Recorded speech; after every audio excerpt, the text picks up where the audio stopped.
All right, so tonight we're going to cover chapter 26, so soft tissue injuries. Now we're starting to get more into our trauma assessments. This will actually start making more sense now when we do our trauma stations and our practicals during our Sunday classes. And if I do recall, we have class every Sunday for the month of November. So make sure you guys are attending those and trying to stay for the full time. I know, JT, that you guys got a little bit early on this past Sunday, so we want to make sure you guys have these stations down to a science. So that when you go to your National Registry exam, there'll be no issues. All right, so chapter 26. Hey, oh, No, Kevin, you did see my email, right? I've gotten a couple of them, so I know you need to make up some time. That I leave for Massachusetts? Yeah. Okay. Because I'm actually driving now. Yep. Okay.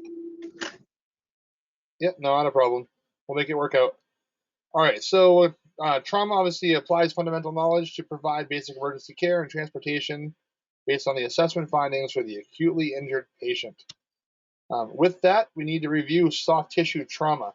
So we're going to look at recognition and management of wounds, burns, electrical, chemical, and thermal burns, and chemicals in the eyes and on the skin, how we are going to treat this. And there are definitely some apps that are out there as well that you can use as reference tools if you're responding to a call with chemicals and whatnot to kind of assist you before you get there. I mean, I wouldn't recommend taking out your phone and trying to look how to treat somebody when you get on scene, but as you're responding to in the ambulance or whatever engine that you may be in, you can just kind of take a look and say, hey, let's try to go down this route in case you forget something. It's also a good time to look at your protocols in case you don't remember them by heart. We're also going to cover the pathophysiology assessment and management of wounds, looking at avulsions, bite wounds, lacerations, puncture wounds, and incisions. As you can see, where the stuff's actually going is your DCAP BTLS acronym to kind of help you remember the different assessment techniques and findings on your assessment. We're going to look at electrical, chemical, thermal, and radiation burns, and then we're going to talk about crush syndrome as well. So soft tissue injuries, they are common. We deal with this stuff a lot, whether it be just a cut or a scrape to a serious, life-threatening internal injury. So do not become distracted by dramatic open wounds. Okay, remember, and also do not neglect airway obstruction. Small little wounds can bleed a lot depending on how the vasculature works. So if you have like a head injury with a small laceration to the head, even if it's like maybe a half-inch laceration, it can look like they were cut up and bleeding profusely. That's because it's your head and your scalp is so vascular that you can bleed and bleed and bleed. It's kind of like varicose veins in the legs. When you nick one of those, it just bleeds like literally you stab somebody and there's that much blood all over the place. So again, don't become distracted by the dramatic open wound that's there. Keep in mind that wounds can be taken care of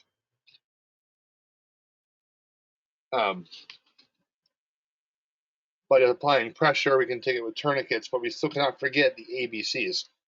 So when you're looking at your trauma assessments, we're talking about airway, breathing, circulation.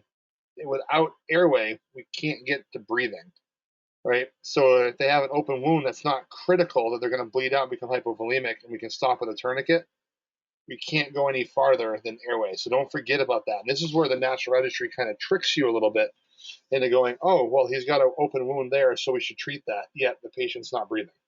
Or they have some type of obstruction as well.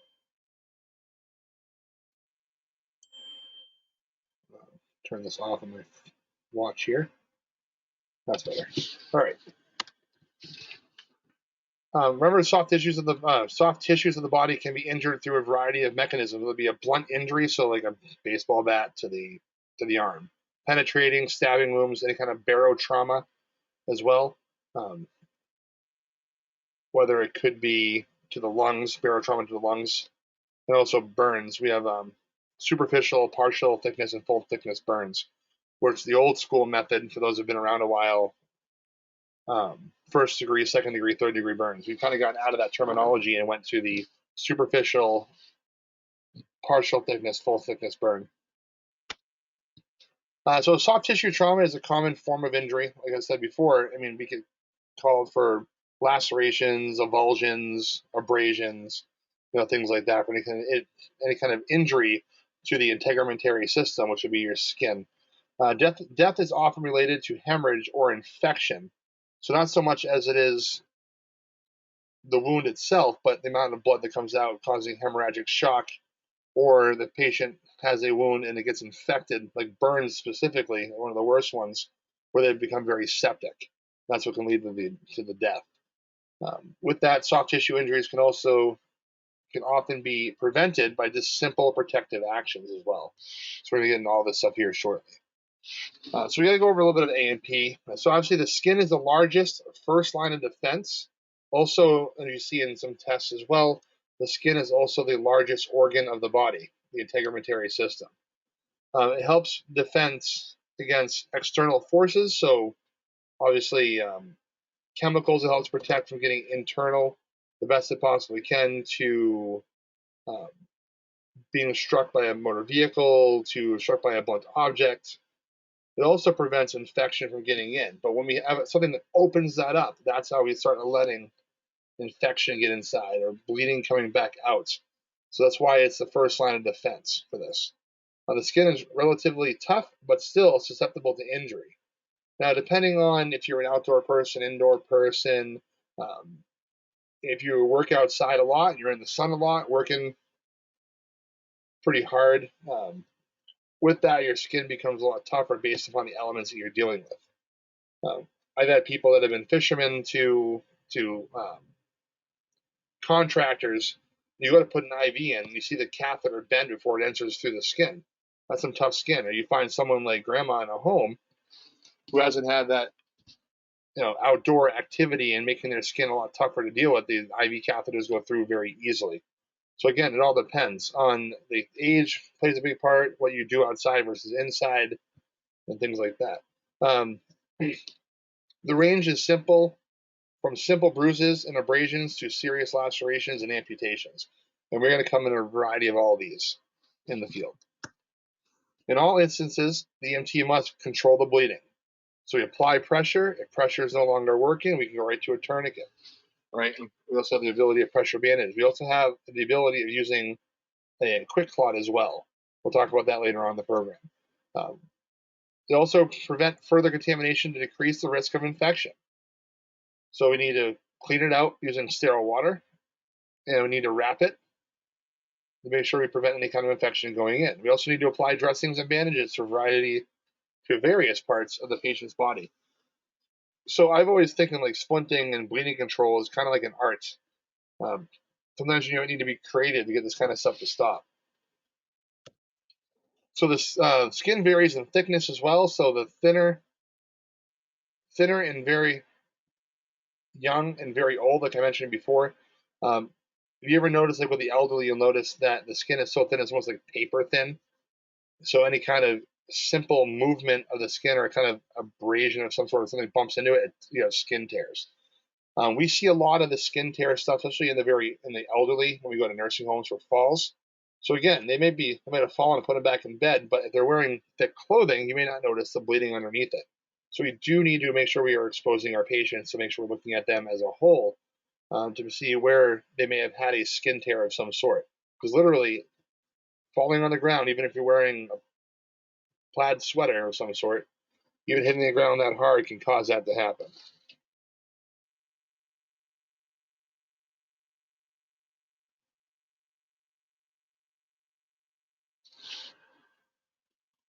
The thinner on the eyelids, lips, and ears than on the scalp, back, and soles of feet. And also, the skin is more easily damaged than the thick skin. The thin skin is more easily damaged that way. We'll get to that here in a second. I'll be able to show you guys this more in the pictures coming forward. So the skin, there are two principal layers. There's the epidermis and the dermis. Then there's a subcutaneous layer, which is the fatty tissue underneath. The dermis is a tough external layer. So if you look at your skin now, what you're seeing on the very top, that's your epidermis. The next layer down would be your dermis layer, as we can see here, and then we have the subcutaneous tissue. So inside the skin and the epidermis up here, this is kind of like our first layer of protection. Then we go into our dermis, which is our second layer, but also houses a lot of our capillaries. So you can look underneath here, you can see my mouse on the screen. These are your capillary beds. So we have the venules and the veins coming through the skin, going up into our capillary beds up here. And then we'll kind of dissect the skin at this point. So if you look at this big, long piece here, that's our hair, right? The pores that we're seeing here, those are kind of like where we start sweating. So if you follow the pore down, it goes into what we call the sweat glands. So when we're sweating, it comes up through here, through the pores. That's how we start sweating to help our body cool. We have our germinal layers of the epidermis, which is here. We have sebaceous glands, which sit in here. The muscle that sits right here, this is what they call an erector pili muscle. So the erector pili muscle, have you ever noticed your hair stands up on end? That muscle is what happens. It triggers, causing your hair to stand up. That's the erector pili muscle. Also, we have our sensory nerves in our skin here. So if we cut ourselves, we hit those sensory nerves saying, ouch, that hurts. The hair follicle, which is down at the very, there it is, the very bottom. This is the bottom of the hair. So if you pull your hair out of your skin, at the very bottom, and that's your hair follicle. We have the blood vessels that run through the skin coming from our subcutaneous, which is our fatty tissue, going up through into our capillary beds. So something to keep in mind as you're looking at this, though, is we have our subcutaneous tissue. This is our fatty area here. If we have a burn, looking at this, if we burn like the top layer, okay, it'll be painful. This will be your first degree or your what you call your superficial burns. As you start getting into the second degree, we actually go down into the dermis. Also very, very painful. When we get into our third degree burns, or full thickness, we've actually burned down through the dermis, the epidermis, into the subcutaneous tissue, going down into the bone.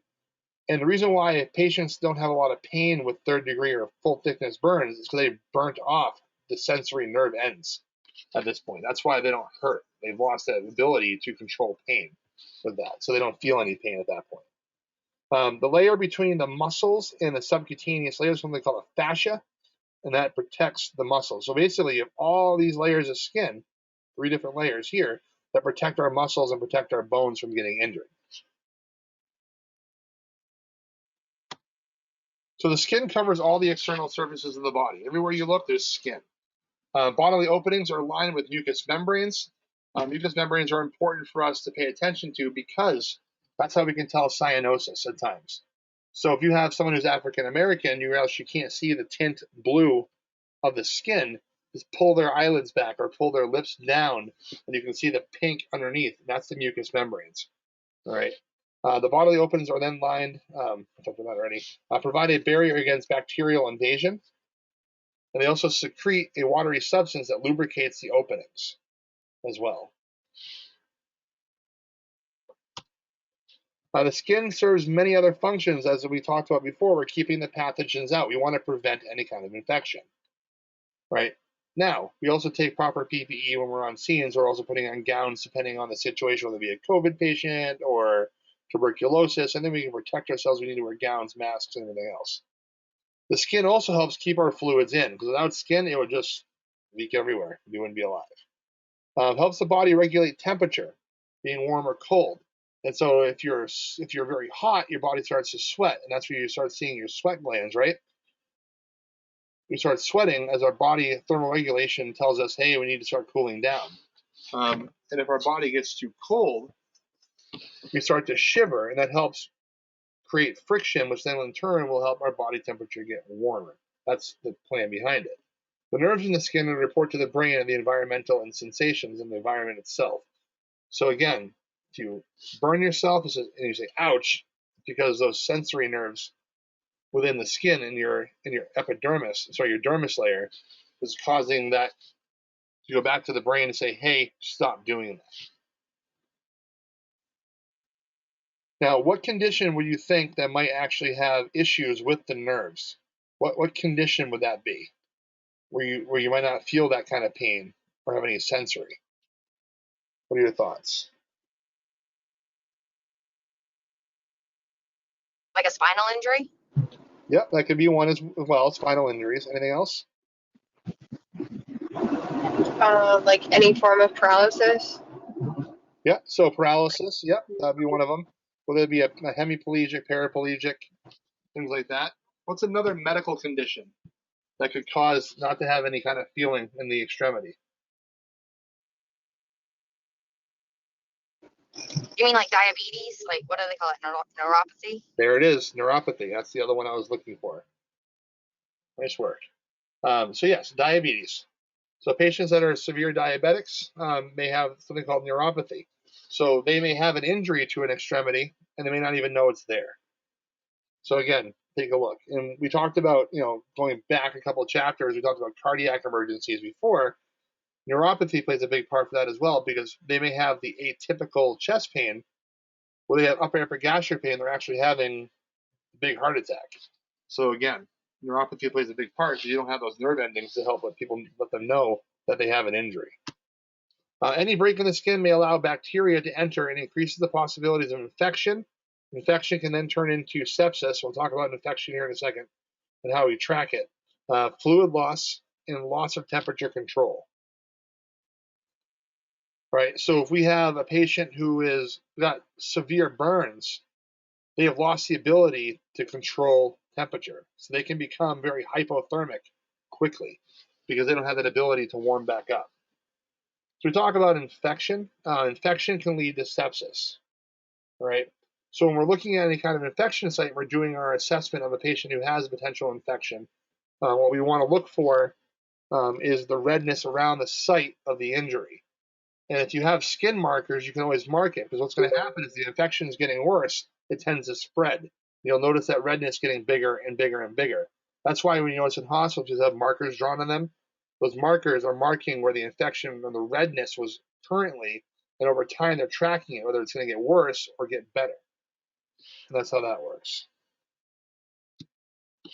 There are 3 types of soft tissue injuries.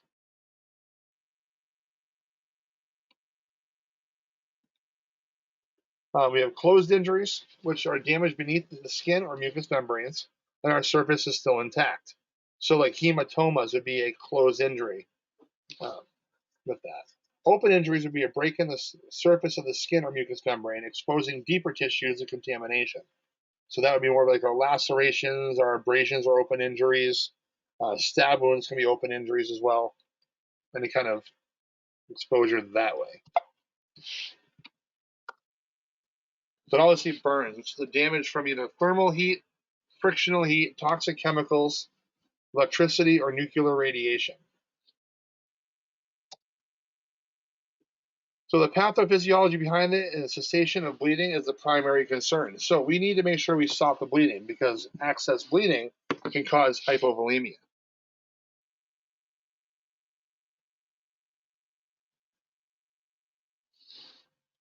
The next wound healing stage is inflammation.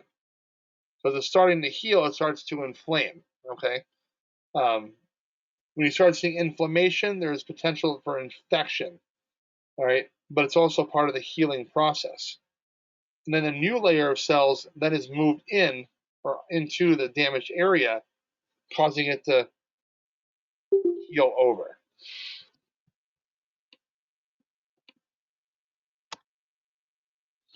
As this is happening, new vessels, new blood vessels will start to form, and then collagen, which then provides stability to the damaged tissue, and then joins the wound's borders together. Right? So remember that we have our fibrin, we have our platelets, and all this. We're starting to clot, stopping that bleeding, right? As that's happening, we start getting a little bit of inflammation because now the body is starting to fight off infection that's there. In patients that have severe burns, things like that, they'll have elevated white cell counts trying to show that their body has infection inside. And then collagen starts being provided to the stability of the damaged tissue. And then our wound starts coming back together, and then we start to scab over. That's the plan behind it. Some of the characteristics of closed injuries obviously be history of blunt trauma, pain at the site of the injury, swelling beneath the skin, or discoloration. So we want to look for this as we're doing our DCAP BTLS assessment, looking down through.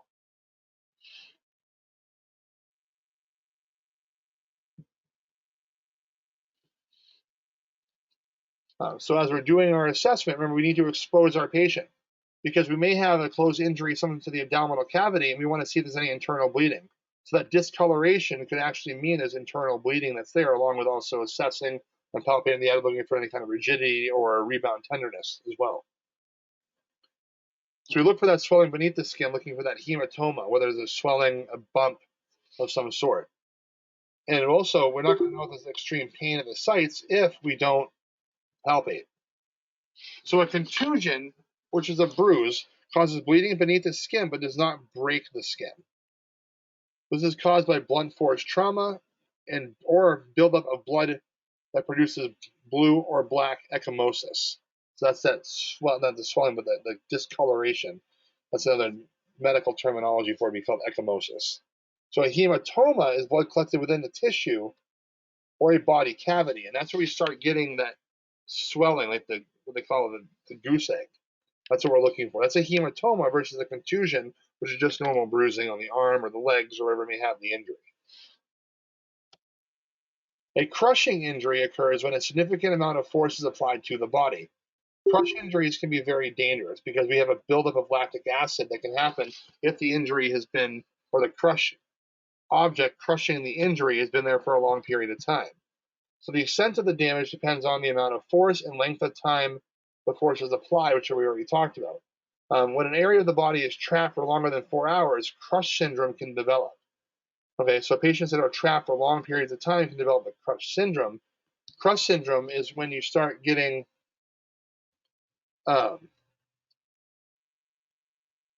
lactic acid buildup and we start getting an overabundance of potassium building up into the cells.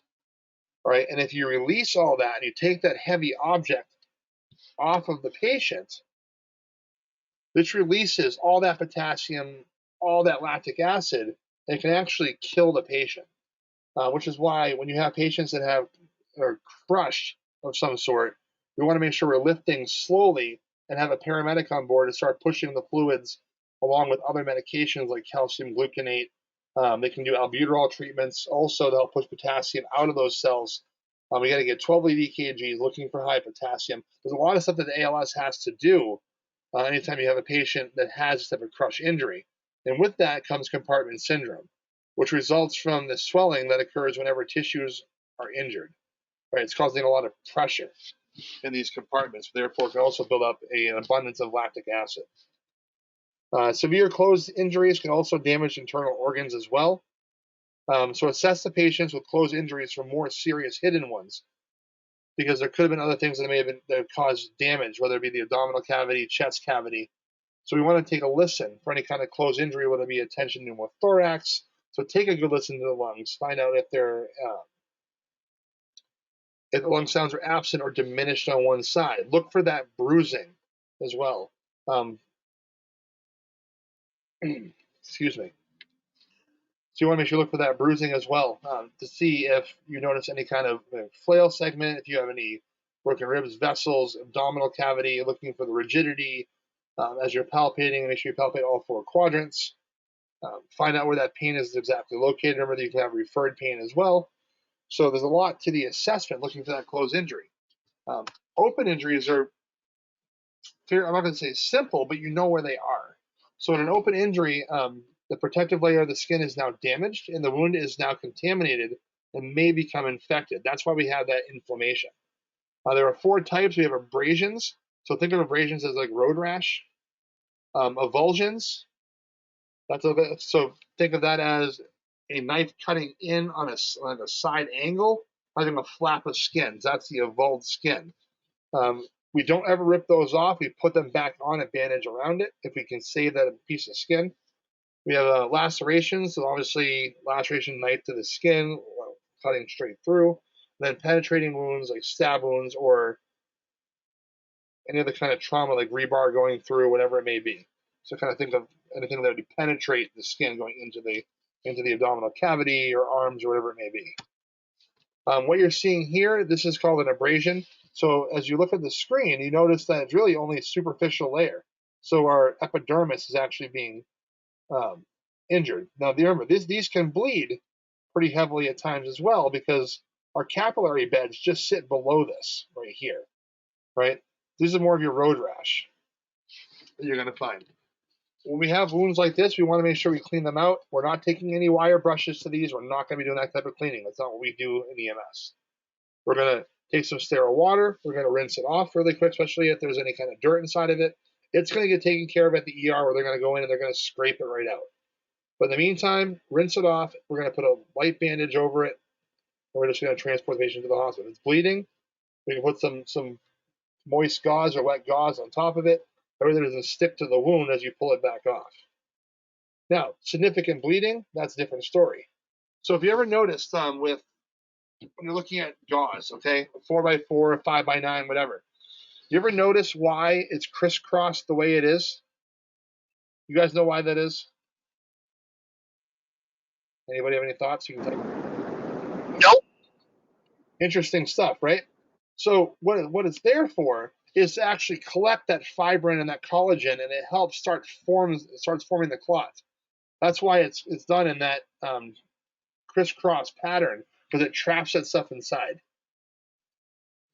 So it actually works pretty well. That's why it's there, versus taking a paper towel and putting over it. You ever notice when you put a paper towel on a wound, it doesn't really heal very well, it doesn't start that process of clotting unless you apply pressure. That 4x4, that crisscrossed grid type material that's there, it helps collect and starts the clotting process. So an abrasion is a wound that's superficial layer of the skin, which is caused by friction when the body part rubs or scrapes across a rough or hard surface. So again, we're going to see road rash in pedal bike accidents, motorcycle accidents, things like that, or trips and falls may have abrasions, whatnot. Oh, it just happened. There we go. So a laceration, as you can see here, multiple lacerations, is a jagged cut caused by a sharp object or blunt force that tears through the tissue. An incision is a sharp, smooth cut versus a laceration, which is a jagged cut. So patients that are involved in boating accidents that get hit by the propeller, those would be multiple lacerations that we're going to find on these patients, right? And that could have happened potentially what you're seeing here as well.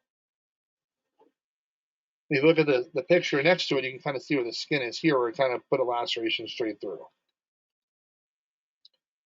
With these patients here, if they go down deep enough, you may actually strike an artery. So if it's severe bleeding with a laceration, we need to make sure that we apply pressure. We may have to go to a tourniquet.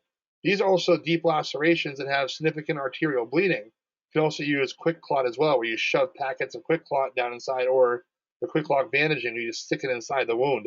That helps with the clotting process. This is an avulsion, which is a flap of skin. So an avulsion separates various layers of soft tissue so that they become either completely detached or hang as a flap. Often there is significant bleeding with this. If you have an avulsion, please do not say, oh, well, it's almost off, I'm just going to cut the rest of the skin off. No, take the flap, clean out the wound, put the flap back on top of the wound, wrap it up. Because sometimes they can actually take that skin that's there and they can reattach it through suturing. All right, so you don't want to remove that flap of skin that's actually there. An amputation is an injury in which the part of the body is completely severed. Right? If you have a partial amputation, please do not take out your trauma shears and start cutting the rest of it off. Okay, keep it in place. A penetrating wound is also an injury resulting from a piercing type of object, which can damage structures deep within the body. Right? So if we have a penetration wound, we do not want to take that object out if it's currently there. We want to cut around it and transport it still in place. Because if it had severed an artery, it could be putting enough pressure up against it where the artery is not going to bleed. To be transported to that in place. Stabbings and shootings are often a result of multiple penetrating injuries. So depending on the type of bullets are being used, and again, I'm not a gun guy, so I cannot tell you the difference between everything that's there. I do know that bird shot has multiple things that come out versus a regular bullet, which is one. So again, it could be multiple shots. It could be a hunting accident where they have multiple penetrations that way. So you got to kind of think about this kind of stuff. And when we're dealing with anything with a shooting, we want to look for the entrance wound, but also we need to find that exit wound. And the exit wound may not be directly in line with that entrance wound is there because it can bounce off bones and go to different locations of the body. So count the number of penetrating injuries that are actually there.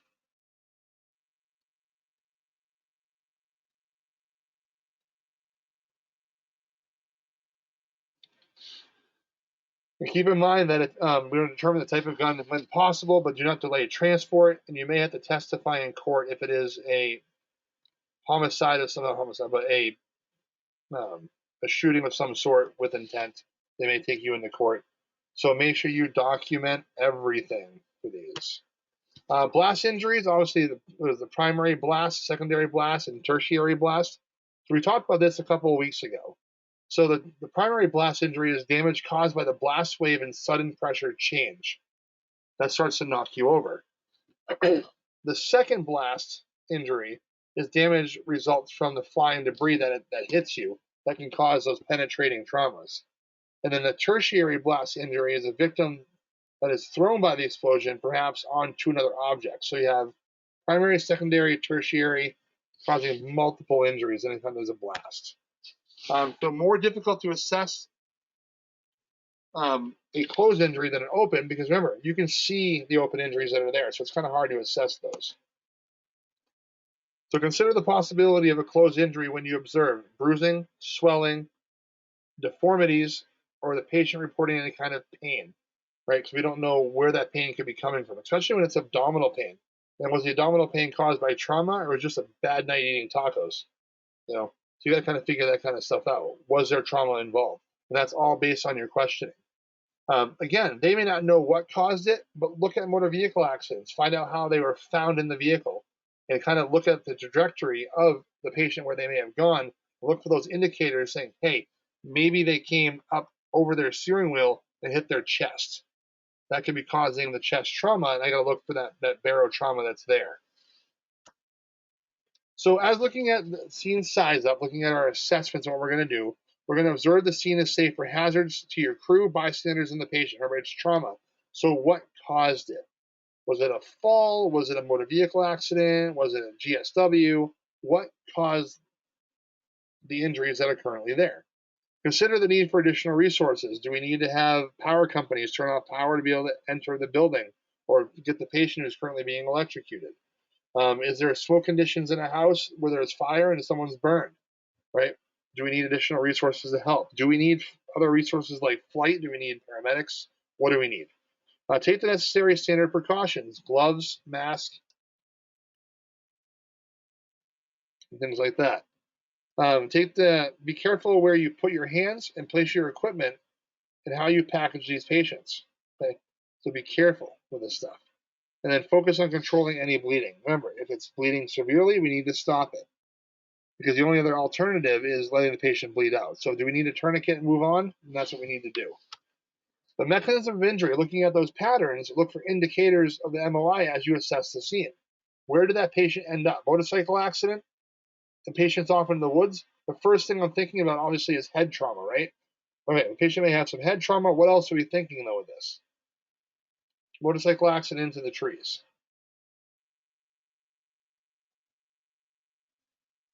What do you guys think? I mentioned head injury. What else we got? Is there another passenger? Yeah, okay, that's another question.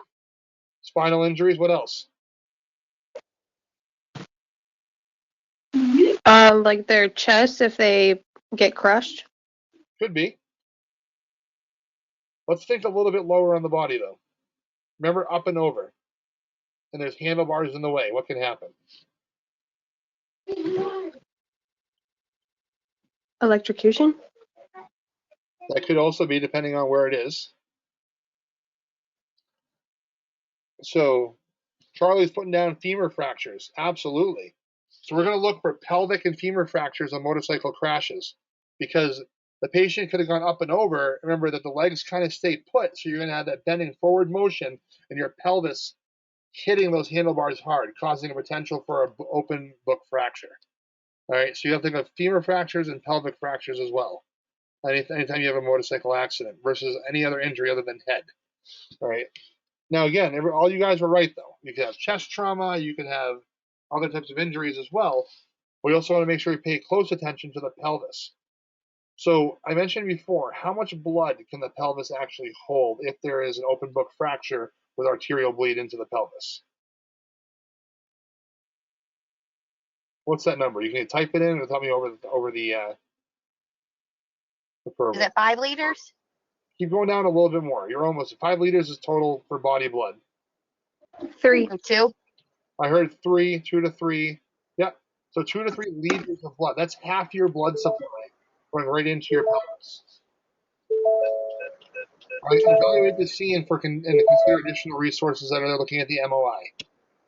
Then we're going to identify life threats and transport priority. So we're going to form that general impression. Is this patient sick or not sick?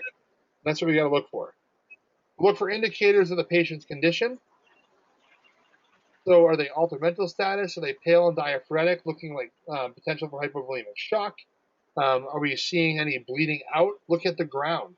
Is it grass? If they're on grass or dirt, you may not see that blood leaking out versus somebody who's on concrete or pavement. Okay, so look around, look at their clothing, get their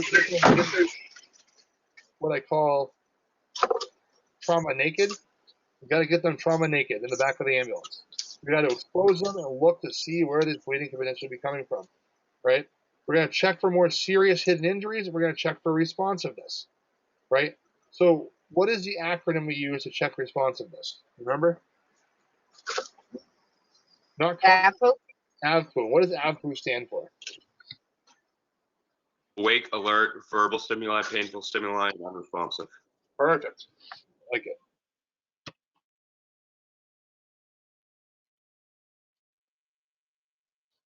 Then we look at airway and breathing. We're going to provide high flow O2 because we want to oxygenate these patients. We're going to ensure that the patient has a clear and patent airway. Right? So if there's a trauma patient, we're looking at them. If they're alert and oriented, have them open their mouth. Open your mouth for me. Take a look inside. Is it missing any parts of the tongue? Missing any teeth? Is he breathing appropriately? Right? Looking at his respiratory pattern. Right? Is it rapid? Is it shallow? Is it labored? Right? Or is it normal respirations? We're going to protect the patient from any further spine injury. We're going to hold C-spine, apply a cervical collar to the patient. Remember that we measure from the collar to the collarbone. We're going to assess the patient for adequate breathing. So take a deep breath in and out, right? Listen to lung sounds, right? If it's any kind of chance potential for tension pneumothorax from the trauma. And we're going to inspect and palpate the chest for decap BTLS, right? So what does decap BTLS stand for? Who wants to take a stab at it?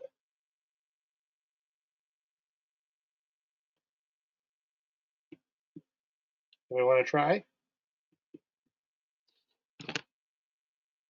I'll start with the first one. How about deformities? Yeah, deformities, contusions, abrasions, punctures, burns, tenderness, lacerations, swelling. Perfect. Awesome. So look for that in every patient that's there, right? And I also document, negative decap BTLS here and there and whatever in my run reports. Just remember, Okay. as you get called to court, and they say, There we go. I'm sorry, Gavin, what? and they say to Kelsey, hey, what does decap BTLS stand for? And she goes, I don't know. My instructor said write it down in the run report. That may not go over too well for anybody. Yeah, So sorry, my bad. just remember to actually have the knowledge of what the acronym actually means, what we're looking for. We're going to assess circulations. We're going to check the patient's pulse rate and quality. So rate, rhythm, quality. So is it fast, slow, normal? Rhythm, is it regular, irregular? And what is the quality? Is it soft? Is it bounding? We got to figure and document this. Determine the skin color, condition, and temperature. Are they feeling warm? Are they cold? Are they pale, diaphoretic, cool? Are they cyanotic? Are they red to the top? Are they red? What does the color look like? What kind of condition is it in? Is it mottled skin? We're going to check cap refill time. What's our normal cap refill time? 2 seconds. Like 2 seconds. Perfect, 2 seconds. You may need to treat the patient for shock. So how do we treat shock again? How do we do that?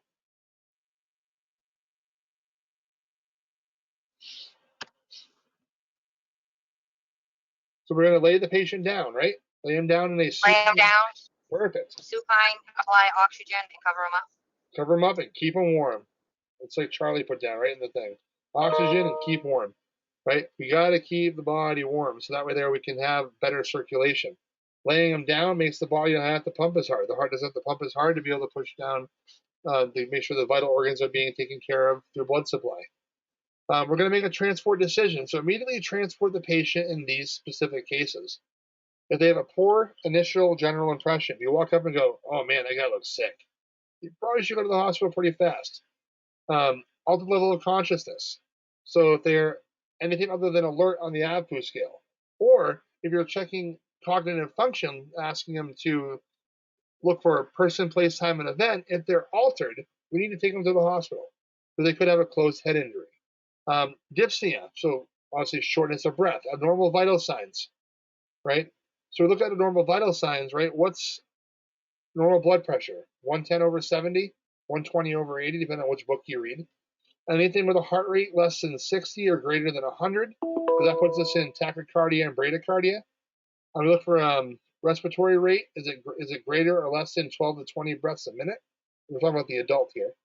So look at all that stuff as a whole. What's the body temperature like? Is the patient hypothermic? Are they hyperthermic? If the patient's in shock, or they have any kind of severe pain? So as far as the history taking goes, we have to look at our sample history in OPQRST. We try to use sample OPQRST and decap BTLS all together. So this is where I ask you guys, what is sample? Signs and symptoms, allergies, medications, past pertinent medical history, last oral intake, and events leading up. Perfect. So someone other than Jordan this time here. OPQRST.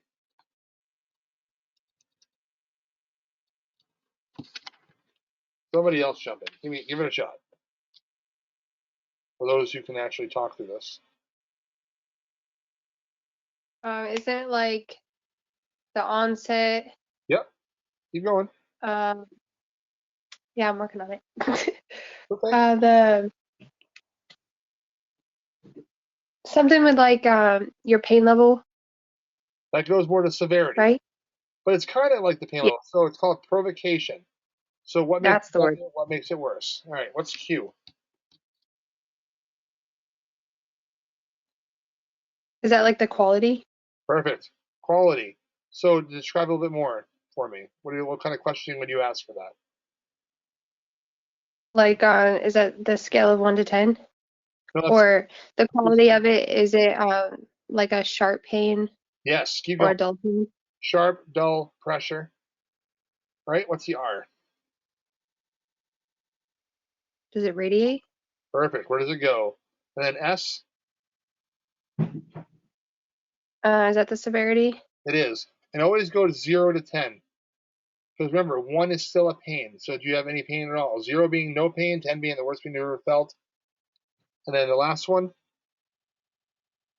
Is that the time? time. How long has it been going on for? And I already had you guys do decap BTLS. So these are very important mnemonics that you guys are going to utilize to help you get through your assessments.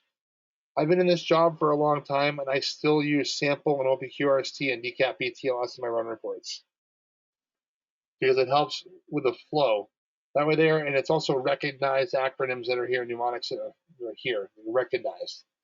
If the patient is unresponsive, then attempt to obtain a history from other sources, whether it be looking for medical alert bracelets to looking at, if you're in a home, look at their pill bottles. They can kind of give you at least a medical history a little bit. If you have bystanders, ask them if they know who they are, call family members, that are there. And then they're going to give you the information you're looking for. Some typical signs of an open injury would be bleeding, breaks in the skin, shock, hemorrhage, and disfigurement or loss of a body part. If you find that body part, you got to transport the body part with them because they might be able to get reattached. After you evaluate the ABCs and treat immediate life threats, a more detailed assessment should follow, right? Which means this is more of your systematic full body scan. So remember that we did a rapid trauma assessment, right? We did a head to toe 90 seconds. This one here should take like 3 to 5 minutes. going right down through trying to find anything that potentially could be wrong, looking at more of a detailed assessment. Typically occurs en route to the emergency department. We're not going to do a detailed assessment on scene. We'll do a rapid trauma, try to find out life threats, treat them, get them in the back of the ambulance, get your vital signs, sample of the QRST, DCAP, BTLS, and then at that point, we're going to move on to our secondary assessment. We got to get vitals first. And then we're going to continuously take vitals every 5 to 15 minutes. By doing so, that's going to start our trending to see if this patient's getting better or worse, right, at this point. Then we're going to do a physical examination. We're going to listen to breath sounds. Now, I mentioned listening to breath sounds before, right, during your ABCs. That is only to tell if the patient's having a pneumothorax or not, right? When we do our physical examination, now get an in-depth set of lung sounds, okay, at this point.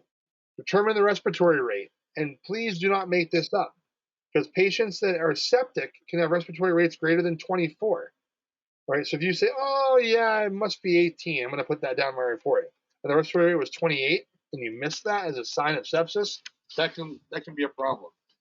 So literally count the respiratory drive. Note the pattern and quality of the respiratory effort, and then assess for asymmetrical chest wall movement.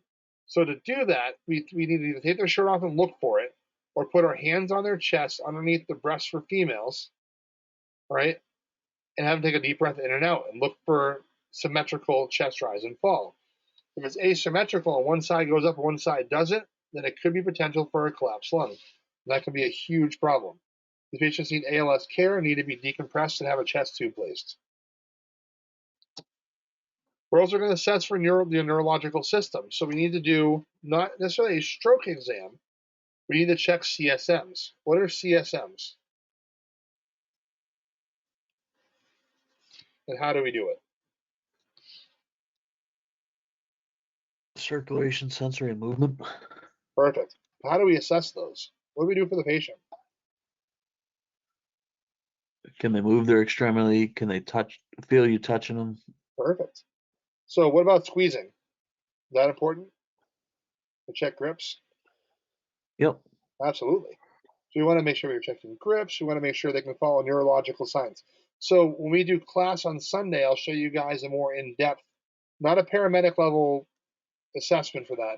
I'll show you an in-depth EMT level type assessment that we can look for neurological signs. We're going to assess the musculoskeletal system for a detailed exam of the entire body, because we might notice a fractured finger to a fractured tibia. We might need to splint certain things as well. We're going to assess all anatomic regions, look at the entire body. We're going to do vital signs. We're going to assess vital signs to identify how quickly the patient's condition is changing, some signs that indicate hypoperfusion and need for rapid transport. Remember, tachypnea and tachycardia and low blood pressure, all right, are signs of hypoperfusion or compensated shock. These patients need to be laid down, oxygen therapy, keep them warm, and get ALS on board to start giving fluids. Right? So look for that tachycardia and tachypnea. So a patient that's hypoperfused, let's say they're hypoperfused, they're in shock, right, due to, let's say, hypovolemia. Why would the heart rate go fast, and why is the respiratory rate going faster?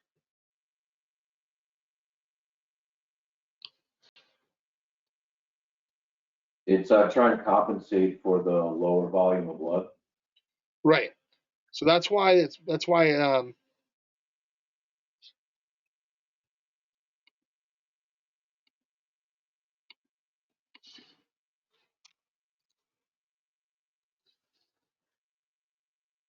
one second here.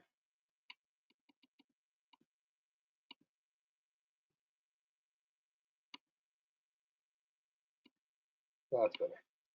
I'd answer a question on the chat really quick. All right. So, like Charlie was saying, we start seeing the faster heart rates to move more blood around. But why is the body doing that? Why is the blood moving around faster? What's the purpose behind it? Go a little more in depth if you can.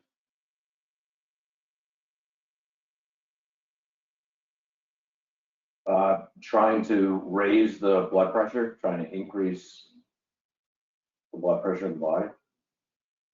So I'm gonna ask you this. I'm gonna ask you this question here. Okay, what is hypoperfusion other than shock? What's the definition of hypoperfusion? Oh, I was confusing this. I'm sorry. Inadequate blood supply to tissue. Right. So we're looking at inadequate state of tissue perfusion, right? Okay. So you're right. We're trying to move blood around, but what is blood transporting? Oxygen. Oxygen. So the tachycardia comes in because now our body's trying to perfuse the cells, right? That's why it become tachycardic. So how do we get more oxygen into the red blood cells?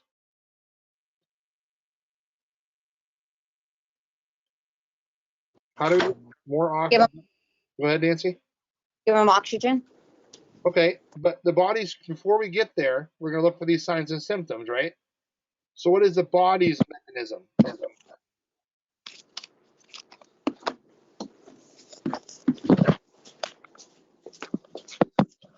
The answer is the second bullet point.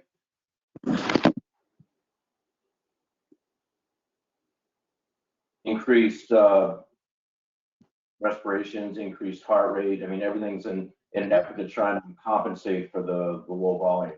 Exactly. More Can you assist in like a BVM? You can, yeah, absolutely, if they need it, because they might want that 100% oxygen going in. So if they're becoming tachypnic, it's the body's way of saying, I need to bring more oxygen into my system. So they're breathing faster, bringing more oxygen back in and off-gassing even faster as well. Now your body's tachycardic, so because we're bringing that oxygen in, oxygen attaches to the red blood cells, which then circulates that hemoglobin around the system where the oxygen molecules are attached to that, going to the cellular level, right? So the capillary beds. If we have an inadequate state of tissue perfusion, hyperperfusion shock, we have to oxygenate the cells. And the body's coping mechanism in the compensated shock theory behind this is that you'll have a faster respiratory rate to bring the oxygen in to help the transport through the tachycardia, which moves the blood faster through the body. Because of this, our blood pressures are now lower, because now we have that leakage of somewhere where the bleed may be, internal, external, whatever, causing that low blood pressure. So it senses that. If we see these three things, that's hypoperfusion. And we have to treat these patients quickly while they're in compensated shock before they turn into decompensated shock, then irreversible shock. That's where we have to catch it. That's why it's so important to do a full body assessment and get a solid set of vital signs and make sure we're not lying or guessing what it may be. If you don't know what it is, then you need to find out what it is, because that little difference can make a difference in your treatment. Does that make sense? Okay, perfect. All right, sorry, that was a little in depth, but I want you guys to understand that. Other vital signs would be the weak pulse, remember, because now we have hypotension, so we're going to have weak pulses. And because the body is going into shock, we're going to have that cool, moist, and pale skin, because that's showing that our body is not perfusing appropriately. So reassessment indicates how well the patient is tolerating the injury and the effectiveness of your interventions. Remember, at the EMT level, we can't give those fluids intravenous, right? So we have to be able to treat the signs of shock and treat the patient effectively by laying them down supine. I believe it was Nancy that said that earlier. We got to lay them down supine, and we also have to give them high flow oxygen through an non-rebreather, and or like Kelsey said, if we need to help them breathe, we're going to use a BVM. And we're going to reassess this every 5 minutes to see if there's any changes. We're going to then repeat the primary assessment. Go back through and look at your ABCs again, because things can change quickly, very quickly with these patients, especially if they're in shock and you think they're getting better, and next thing you know, their heart rates drop. You get down into the bradycardic stuff, and now we're in decompensated shock going into irreversible, where the patient cannot no longer be fixed and turns into death. So we're going to assess the effectiveness of prior treatments that we've done and reassess vital signs and the chief complaint. Because if one complaint starts getting better, something else may appear. So you want to ask them what else is going on, if there's anything new. Check the patient, recheck the patient's interventions, reassess bandaging, If the patient's bleeding through, the bandages you currently put on, just put more on top of it. Please do not take them off, because remember that bandaging is starting to help promote the clotting process. So we're going to identify and treat changes in the patient's conditions that we see fit. As far as reassessment goes with interventions, assess and manage all threats to the patient's airway, breathing, and circulation. Give oxygen to patients with traumatic injuries that impact the airway or ventilation, or those with a potential for shock. We need to give them oxygen. We're going to expose all wounds. We're going to control bleeding and be prepared to treat for shock if we see it. We're going to flush small wound surfaces with sterile saline prior to applying any dressing. Right? So we're just going to flush it out. So you can take like a 60 cc flush. You can pull normal saline into that and or sterile water. And we're just going to take it and we're going to squirt the wounds. Do not remove any material stuck inside the wounds at all. All right? That is not our job to do that in the field. And a lot of times these patients that have to get this done are actually put under conscious sedation depending on how bad the wound actually is, so they don't feel it. Any extremity that is painful, we want to make sure that we're splinting it, if they're swollen or deformed as well. And then we're going to communicate and document. Description of the mechanism of injury, position in which you found the patient, the amount of blood loss estimated. Please, it's not going to be perfect. Just take an estimated blood loss. A location, description of any soft tissue injuries or other wounds, the size and depth of the injury, and how you treated it. Remember, once you've wrapped all these wounds up, the physicians can't see it, neither can the nursing staff initially. So kind of paint that picture. Tell them how big the wound was. You know, was it a 1 inch, 2 inch, how many centimeters it may have been? Take a rough idea of how it's going to be, or measure it if you have the wound measurements, measuring devices in your ambulance.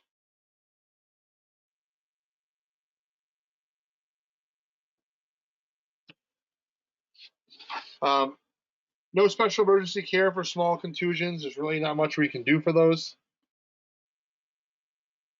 Extensive injuries could lead to hypovolemic shock, depending on how bad the bleeding actually is internally for closed injuries. So keep a close eye on the injury area, no matter how minor it may be. Okay, if it's an extensive type of injury, it could be leaking blood.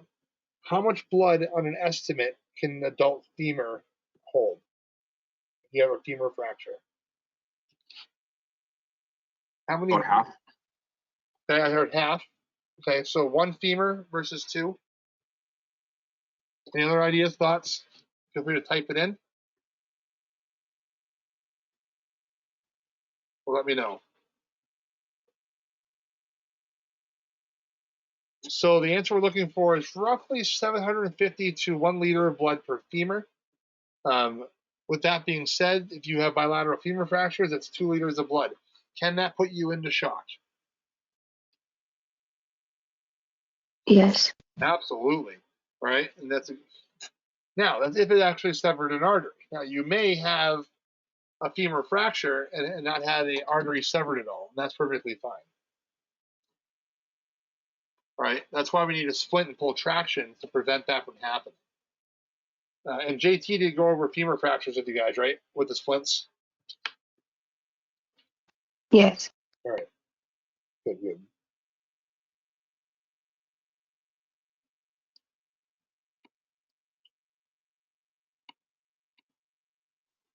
So we're going to treat closed soft tissue injuries using what they call the Rice mnemonic. Okay, and we see this a lot more in nursing homes than we do in EMS. But it's rest, ice, compression, elevation, and splinting. So they use Rices. Rice is something that you see more in the nursing homes that I've seen, anyways. Rest, ice, compression, elevation.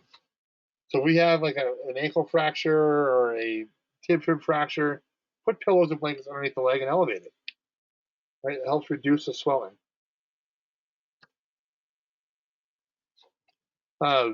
Some signs and symptoms of developing shock, obviously anxiety or agitation, changes in mental status, increased heart rate and respiratory rate, diaphoresis, because that's in cool or clammy skin. If you start seeing that, then our body's not perfusing appropriately, or decreased blood pressure, looking for hypotension.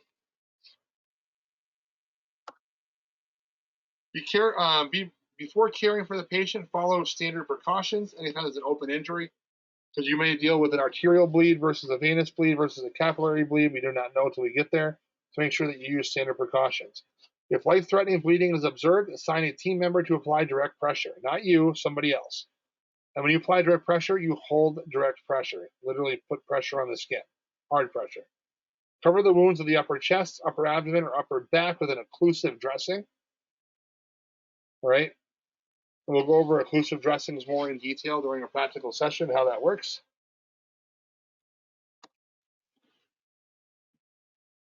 We're going to control bleeding using direct, even pressure and elevation. We can use pressure dressings as well. We can splint to help with that. And last is tourniquets. Again, if it's a major arterial bleed, you're not going to stop it with direct pressure. Get the tourniquet on the page. This is real world talk. Get the tourniquet on and apply it tight. It is going to hurt that patient. If the patient is not hurting, it's not tight enough. Right? It's going to hurt. That's why a lot of times when the tourniquets are placed, usually they get fentanyl behind it with a medic or something of that sort, some kind of narcotic opiate. Or ketamine. Ketamine is like my favorite drug ever. All right, moving forward. All open wounds are assumed to be contaminated and present a risk of infection. If it's open, it's contaminated. All right.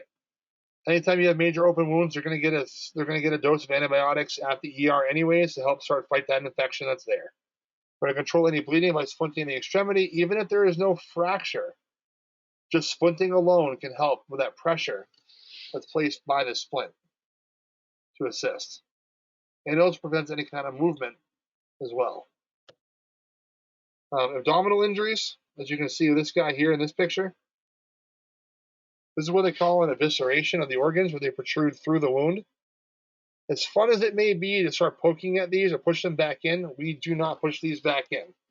An open wound to the abdominal cavity may expose these types of internal organs. You might see intestines, things like that. I've been to a couple of these, and not by trauma, where they've had abdominal surgeries. They've gone home and they sneezed and out it came. Opened the incisions and out came the organs. There is nothing in the field that we can do to help it, so you need to go back to an OR. What we're going to do is make sure that they don't dry out. So we're going to cover the wound with a sterile gauze and secure the gauze with an occlusive dressing, keeping the organs moist and warm. Right? We want to control the bleeding if this happens, but we got to make sure that we have the gauze is moist, because we don't want the organs to dry out. When they dry out, they can die. Right? So we want to make sure we keep them moist, apply the dressings we need to apply, the occlusive dressings as well with gauze. As you can see how it's taped down, that's your occlusive dressing. And move forward from there. These patients should remain supine and transported and treated for shock. Impaled objects, remove the impaled object only when the object is in the cheek or mouth and obstructs the airway. We can take it out. Or if the object is in the chest and interferes with CPR. That's the only time we ever take things out of anybody. Other than that, leave them in place. Neck injuries, obviously open neck injuries can be life-threatening. Right? We have our jugular veins, we have our carotid arteries. Open veins may suck air, causing cardiac arrest. So if there's an open neck vein, right? We want to make sure you replace that occlusive dressing over that, because if it sucks air in, it causes an air embolus, which then can put you into cardiac arrest. We're going to apply manual pressure, but do not compress both carotid arteries at the same time. That will make the patient pass out, because now we're not getting good blood flow to the brain. And that's something that we want to happen. All right, small animal bites. So a small animal's mouth is heavily contaminated with bacteria, very bad bacteria. So wounds may require antibiotics, surgical repair, debridement, or a tetanus prophylaxis. Right? We're not going to do any of those in the field, which is why we need to wrap them. Okay? Bites should be evaluated by a physician. If it is an animal bite, they usually don't suture these. Okay, they say surgical repair, because if it's, let's say it's a bite marks to the arm or a laceration from an animal of some sort through a bite, because they're so full of bacteria in these animals' mouths, it can cause significant swelling that will actually rip the sutures right out anyways. So a lot of times they leave these things open to heal and just kind of wrap it over the top, and they give you antibiotics. So a major concern obviously is the spread of rabies. So acute, potentially fatal fatal viral infection of the central nervous system. This can be transmitted through biting or licking an open wound. It can affect all warm-blooded animals that are out there, and prevented only by a series of special vaccine injections. Right, so you need to be tested, and if you come back positive for rabies, they start you on a series of injections to control that. Human bites, obviously the human mouth contains exceptionally wide range of bacteria and viruses. So regard any human bite that has penetrated the skin as a very serious injury and can result in a serious spreading infection as well. So again, human bites, psych patients, just be aware, protect yourselves. As you can see here. Apply a dry sterile dressing, properly immobilize the area with a splint or bandage, and provide transport if you have any kind of bite that causes swelling like this. So burns account to approximately 3,400 deaths per year, among the most serious and painful of injuries. A burn occurs when the body receives more radiant energy than it can absorb. So sources of the energy may include heat, toxic chemicals, and electricity. And we get a wide range of different types of burns that are out there to even age groups as well. And I've done my fair share of burns with pediatrics. So always perform a complete assessment to determine whether other serious injuries are present. Children and older patients and patients with chronic illnesses are more likely to experience shock from burn injuries. It has to do with the fact of circulation. It has to do with the fact of body surface area as well for these patients, and or if they have chronic illnesses, let's say cancer, for example, especially if they're immunocompromised. So burns are a soft tissue injury that are created by the transfer of radiation, thermal, electrical energy. And thermal burns occur when the skin is exposed to temperatures higher than 111 degrees Fahrenheit. The severity of the thermal injury correlates directly with temperature, concentration, the amount of heat energy possessed by the object or substance, or duration of the exposure. How long were they exposed to? The greater the heat energy, the deeper the wound. People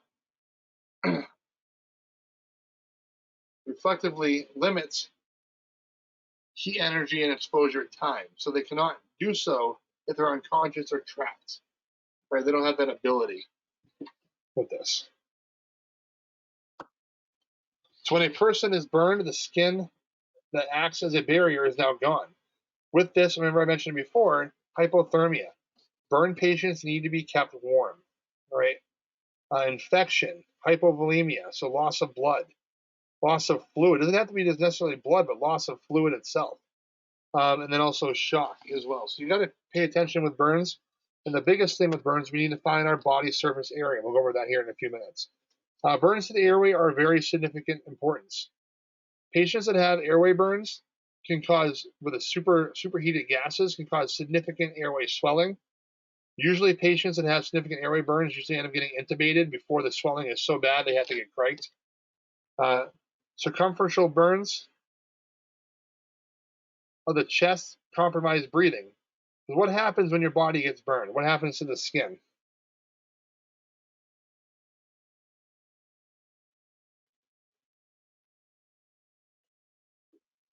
Any thoughts? What happens to the skin when you get burned? It contracts. What was that, Nancy?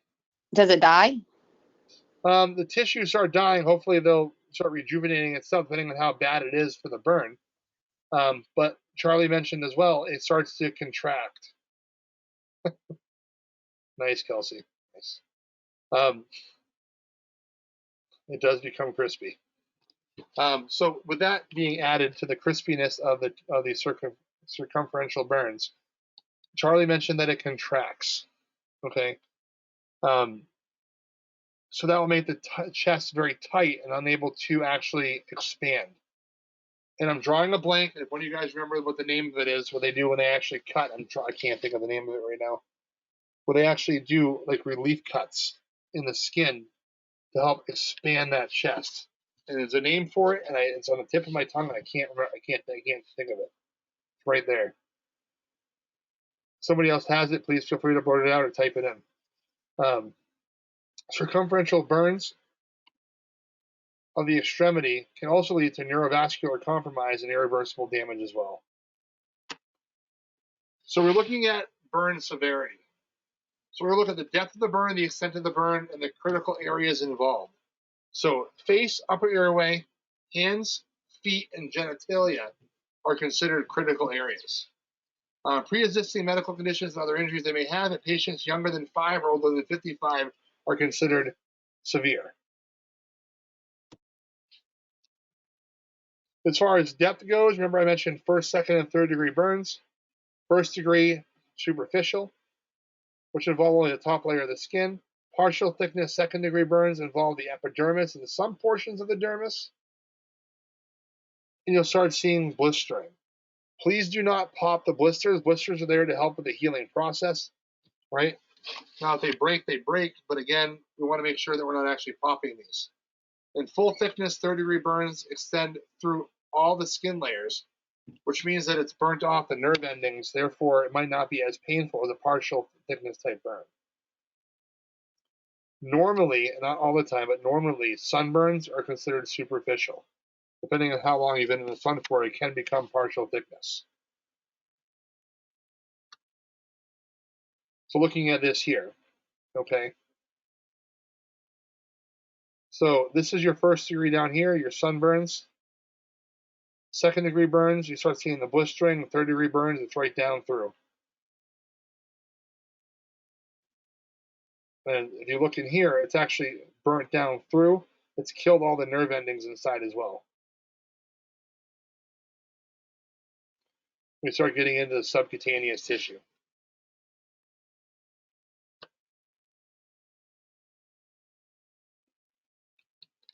So we're looking at something called the rule of nines. And this is something that's going to haunt you for the rest of your life as an EMS provider, because you need to have this stuff memorized, right? It's called the rule of palm or rule of nines, right? Which is using estimate guides to help you figure out body surface area that's actually burned.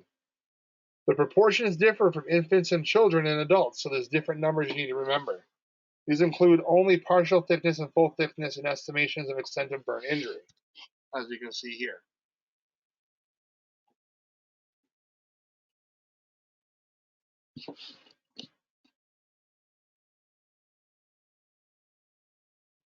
So again, genitals are worth 1%. And they talked about the rule of palms.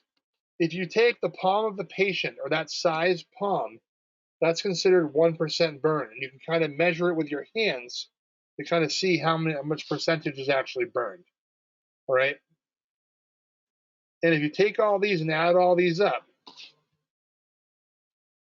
it should equal up to 100% depending on how much is burned. Right? You're going to need to know this number when you call your radio reports in on percentage of burns. And some hospitals, depending on which ones they are, can only handle to a certain percentage before they actually have to go to a different burn center. So patients that have second and third degree burns that are pretty significant, let's say 40, 50, or 60%, these patients really should be flown to a burn center. Mass General, Maine Medical Center can handle at a certain point as well, and things like that. When you are assessing a burn, it is important to classify the victim's burns. Okay, so again, classification of burns is based on severity of the burn, the depth of the burn, and the source of the burn. So what actually caused the patient to burn. So we're looking at scene safety. So observe the scene for hazard, safety threats, and ensure that the factors that led to the patient's burn injury do not pose a hazard to you. Look at the MOI as well. What caused it? We're going to gather information from the patient about the extent of the injury, what happened. We're going to assess the scene for any kind of environmental hazards. We're going to determine the number of patients. We're going to call for additional resources early and consider the potential for other injuries. Begin with a rapid trauma assessment, rapid exam, head to toe 90 seconds. Form a general impression. Are they sick or not sick? Looking for clues to determine the severity of injuries and the need for rapid transport and treatment. Be suspicious of clues that may indicate abuse, okay? Different types of burn patterns on the body. Consider the need for a manual stabilization for spinal if you need it. And remember using your ABFU scale, looking for responsiveness. Airway breathing, so we're going to ensure that the patient has a clear airway and is patent. Be alert to signs that the patient has not inhaled hot gases or vapors. So we're going to look for soot present around the airway or any kind of singed facial hairs or nasal hairs. So take a pen light, look up their nose, and look for anything singed. You can also notice hoarseness in the voice as well. It can also be an indication of superheated gases. Heavy amounts of secretions and frequent coughing may also indicate a respiratory burn. So quickly assess adequate breathing. We need to make sure that's good. Because if it's bad and they have superheated gases, these patients need to be intubated. Inspect and palpate the chest wall for decap BTLS. Assess the pulse rate and quality. Determine perfusion based on the patient's skin color and temperature and condition, and cap refill if you can get it. Assess for shock and control any kind of significant bleeding. We're going to make a transport decision by considering rapid transport for the patient who has any airway or breathing problems, significant burn injuries, significant external bleeding, signs and symptoms of internal bleeding, and consider consulting ALS providers for this because pain management may be needed to assist. We're going to investigate the chief complaint by being alert for signs and symptoms of other injuries due to mechanism of injury. Typical signs of a burn would be pain, redness, swelling, blisters, and charring. Regardless of the type of burn injury, we need to stop the burning process. By doing that, we can use sterile water to help with that. We're going to apply a dressing to prevent contamination, and we're going to treat the patient for shock. Now, when treating these patients that have significant burns, right, if it's less than 10%, we can use a wet dressing to help cool the burning process. But if it's more than 10 to 15% body surface area, we start putting, let's say we start putting wet dressings on. What may happen to this patient if they have a larger surface area that's burned?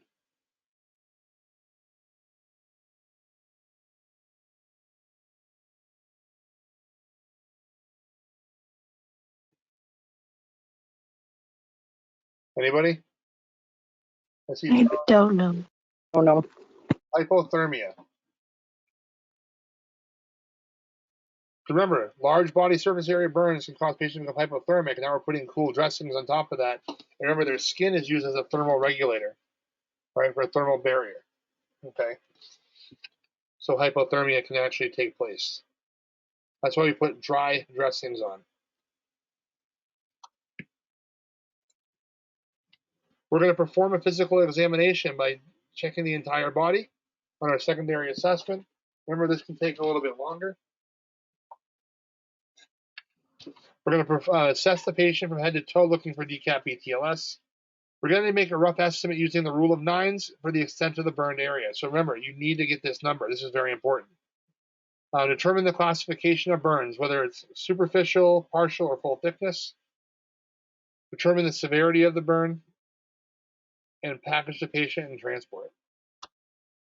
Assessment of the respiratory system involves looking, listening, and feeling. So remember, look in the nasal airways and passages, looking for any kind of singed soot or anything else you may find.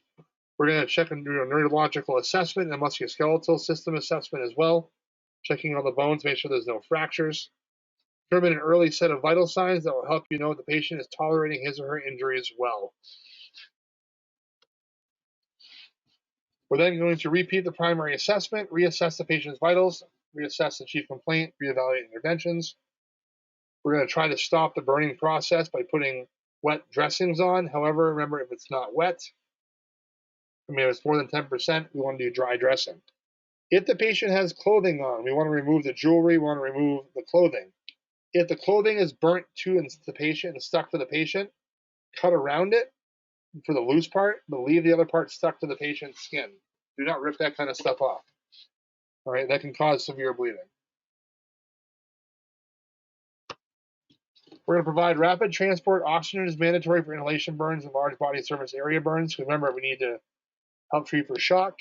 If the patient has signs of hypoperfusion or shock, treat aggressively for the shock and provide rapid transport.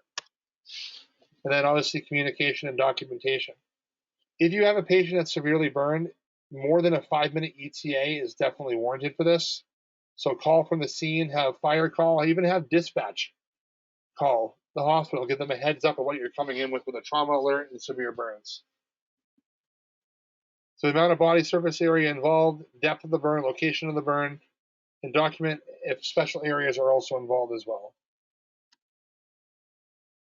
And our medical treatment really is prevent additional injury, and we also need to make sure we're stopping the burning process. That's all we're really going to do for these patients at the BLS level. Thermal burns are caused by heat. So most commonly, they are caused by scalds or an open type flame. A flame burn is often a deep type of burn, so you got to keep that in mind. Hot liquids produce a scald type injury. So I had one when I was working in another town nearby, where a boiling bottle of water, a boiling pot of water, was dumped onto a 1-year-old, which caused, I don't remember correctly, I want to say it was like 60% burns on the infant. And that patient, transporting to the local hospital, then I ended up taking that patient down to Shriners Burn Center afterwards. The 1-year-old received a lot of fentanyl to control the pain. Coming in contact with hot objects also produces a contact burn as well. So boiling water, stoves left on, things like that. A steam burn can produce a topical scald type burn, and a flash burn is produced by an explosion. It may briefly expose a person to a very intense type heat, and lightning strikes can also cause flash burns as well if you're struck by lightning.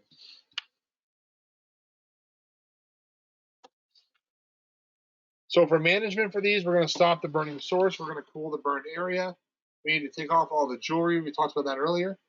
We're going to increase exposure time will increase damage to the skin. So again, we got to take them away from that source if we're trained to do so. And all patients should have dry, sterile dressing applied to maintain body temperature, prevent infection, and provide comfort with thermal burns. This can occur when a burning takes place for inhalation burns in enclosed spaces without ventilation. So remember, we're looking for those singed nasal passages or the soot around the mouth. This is where we have upper airway damage, often associated with inhalation and superheated gases. These patients, again, that are exposed to this are considered critical patients because that burning process that's inside the airway and those mucous membranes in the linings will continue to swell. And eventually your airway can swell up to the point where it's no longer viable and you can no longer breathe. Lower airway damage is often associated with inhalation of chemicals and particulate matter. So you may encounter severe upper airway swelling, which requires immediate intervention for inhalation burns. This is why they keep talking about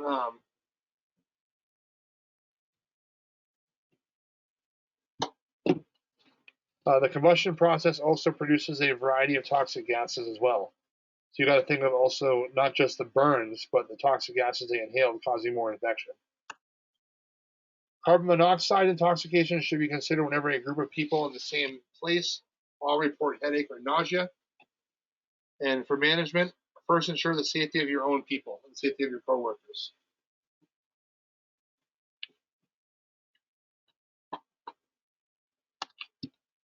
So pre-hospital treatment of a patient with suspected hydrogen cyanide poisoning includes decontamination and supportive care. We do not in the field, whether it be paramedic or down, carry cyano kits for hydrogen cyanide poisoning. They run about $1,000 or more a kit, so they're approved, but a lot of services don't carry them because due to the expense for New Hampshire. So care for any toxic gas exposure includes recognition, identification, and supportive treatments. If you don't know how to treat these things or types of poisoning, call poison control. They can definitely help you out with that as well, and also consult with medical direction. Chemical burns can occur whenever a toxic substance contacts the body, so generally caused by strong acids or strong alkalis.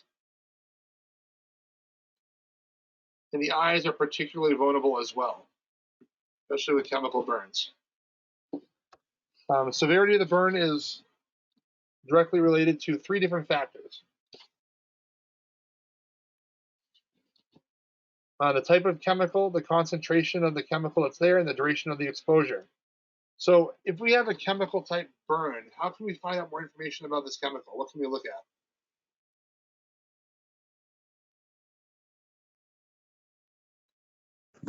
If the container's right there, you could read the back of the container. Yeah. What else is available to us?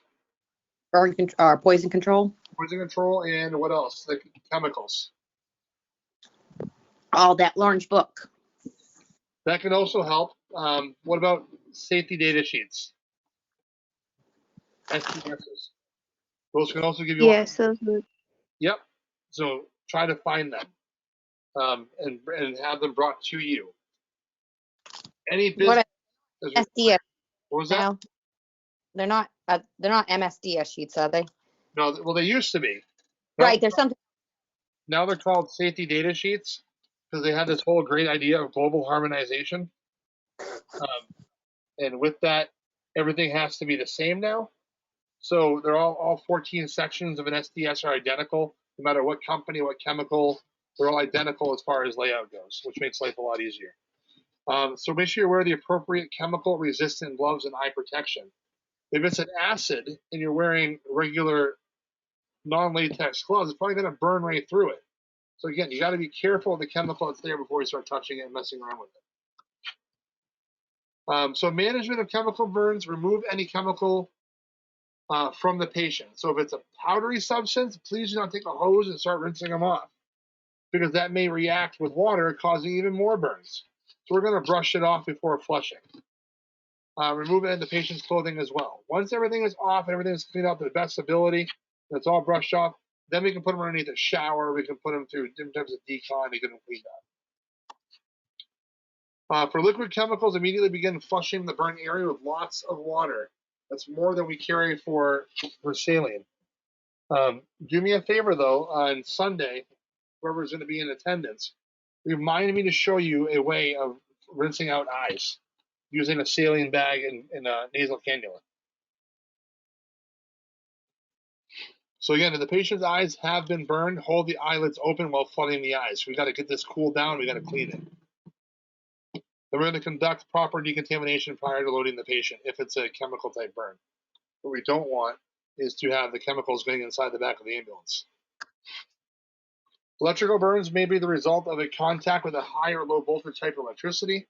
So for electricity to flow, there must be a complete circuit between the source and a ground. So remember, insulators or any substance that prevents this circuit. Conductors or any substance that allows a current to continue flow. The human body is a phenomenal conductor, right? So if we touch something, we're touching the ground, we're going to get electrocuted. So the type of electrical current or magnitude of the current and voltage have effects of the seriousness of the burn. So again, we need to figure out what the voltage was.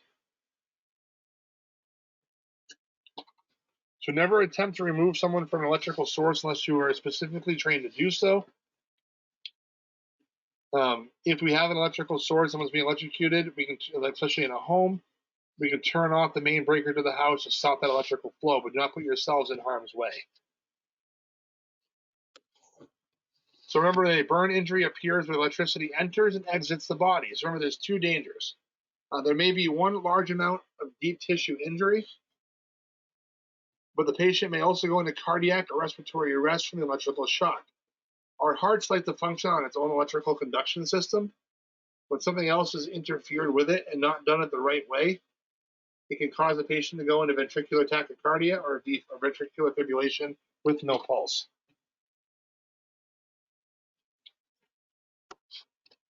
These are electrical burns. Remember, if it comes in one, it has to come out another somewhere else because it wants to make contact to the ground.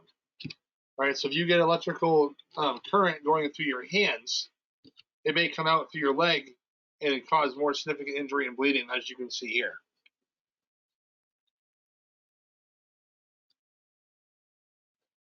So for electrical burns, if indicated, begin CPR on the patient, apply an AED, and this goes through normal CPR.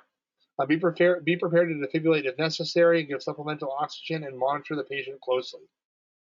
If there's any soft tissue injuries, treat with a dry sterile dressing and provide prompt transport. All right, so about 10 years ago or so, the taser stuff started becoming more active in EMS. So law enforcement has definitely increased its use of tasers versus they actually pull out more lethal weapons. So there are potential complications for patients with underlying disorders, but usually the taser is perfectly fine and drops the patient to the ground. Now, we have to deal with taser probes. So we're not removing taser probes unless we absolutely need to if it's in an area where it's going to cause more harm than good. So remember, the use of a taser has been associated with dysrhythmias and sudden cardiac arrest. So still, patients that have been tased really should be going under a cardiac monitor. So soon enough in Maine, as of, I want to say it's like December 1st or when the new protocols get rolled out, you guys as EMTs in Maine will have the ability to do 12 leads. So we want to make sure we get a good EKG on these patients. Make sure you have access to an AED when responding to these patients who have been exposed to taser shots. All right, radiation burns. I'm kind of just going to run through this. We'll take like a 15-minute break and then go to the next one after this. We're almost done. Incidents related to the use of transportation of radioactive isotopes, potentially released radioactivity in a terrorist type of attack. These are potential threats for the radiation burns. You must determine if there has been radiation exposure and whether ongoing exposure continues to exist. Remember, we don't want to put ourselves in harm's way. Do you guys remember the three things you look for any kind of, well, you may have potential for radiation or radioactive type of scene? What we do? The card, the plaque card. Yeah, we can look at radioactive placards, which would be a class 7 radioactive. We also look at time, distance, and shielding, right? Those are the three things we want to figure out. So was there any shielding between the patient and that radiation? How long has they been exposed to that? And what was the distance in between the two? There's also three different types of ionizing radiations as well, looking at alpha, which is little penetrating energy, easily stopped by the skin. You have beta radiation, which is greater penetrating power, but blocked by simple protective clothing. And gamma radiation, which is very penetrating, easily passes through the body and solid materials. That's why we look at time, distance, and shielding, along with alpha, beta, and gamma type rays or radiation. So we got to figure out what type of radiation this was. We do not deal a lot with this. However, just keep in mind that over the road, they do have mobile x-rays. Okay? In that case, x-rays carry radiation. So just keep that stuff in the back of your head.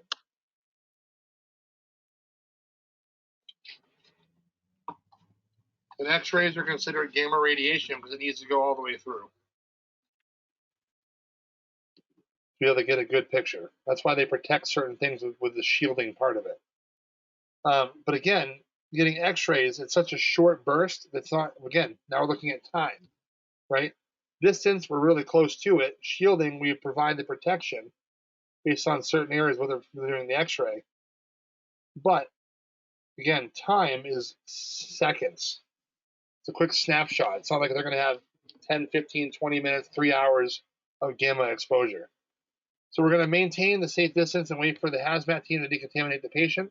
If they have significant exposure, call for additional resources, remove the patient's clothing, and begin ABCs and treat burns for trauma. Irrigate any open wounds that are there. Notify the ED and identify the radioactive source and the length of the patient's exposure to it. Limit your duration of exposure and increase your distance and attempt for shielding. So time, distance, shielding. All right, almost there. So dressing and bandaging wounds. Again, we will do more of this hands-on when we get into class on Sunday. All wounds require bandaging of some sort, whether it just be a Band-Aid to using gauze wrap, cling, and everything else that we carry. So splints can help control bleeding and provide a firm support for dressing. So SAM splints will be your friend because you can conform those any way you want to use them. There are also many different types of dressing and bandages that are out there, from triangular bandages to 1-inch, 2-inch, 4-inch cling to 4x4s, 5x9s, 2x2s, trauma dressings, burn sheets. and the ambulance carries all of it. Dressings and bandages have 3 different functions. One, to control bleeding, which we talked about with the crisscross on it. To protect the wound from further damage and to prevent any further contamination or infection that's currently there. Sterile dressings, most wounds will be covered by this using universal dressings. Conventional 4x4 or 4x8 gauzes or 5x9s as well. And they have assorted small adhesive type dressings and soft adherent roller dressings. So I'll show you guys all of this stuff on Sunday. Universal dressings are ideal for covering large open wounds.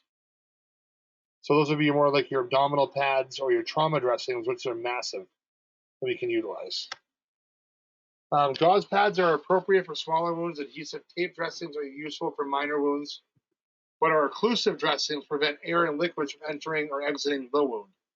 So if you have a penetrating chest wound and it's been pulled out and you have a sucking chest wound, what we don't want is when we're taking breaths in and out, or breath in, we don't want the air to suck through, okay? So we're gonna put an occlusive dressing on by taping 3 sides, leaving one side open. So when you exhale, the air can go out like it's supposed to, but when you inhale, it doesn't go through your chest wall. It'll suck that occlusive dressing to it.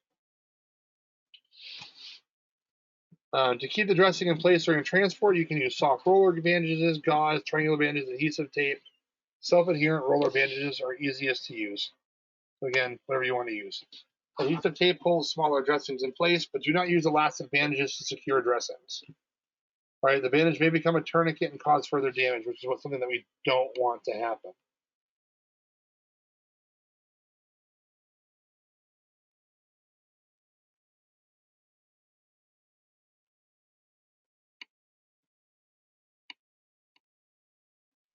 You can also utilize splints, which are help in stabilization of broken extremities as well.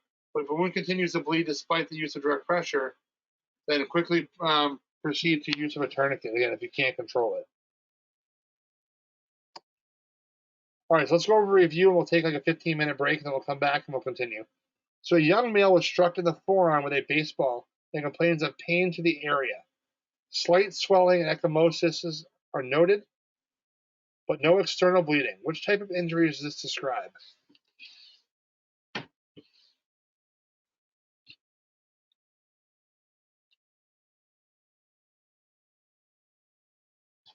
I should bring that down so I can see what it is. All right, so I'm seeing C's, C's, C's. I see a B in there. So now we're really stuck between contusion and hematoma. Let's see. So the answer is a bruise, right? So that's where the ecchymosis starts kicking in. Remember that it's small blood vessels, but it's in the dermis area that's injured, not causing that goose egg or that swelling that would be there. A compression injury that is severe enough to cut off blood flow beyond, or so, blood flow below the injury is called what? The contusion hematoma, local thrombus, or compartment syndrome.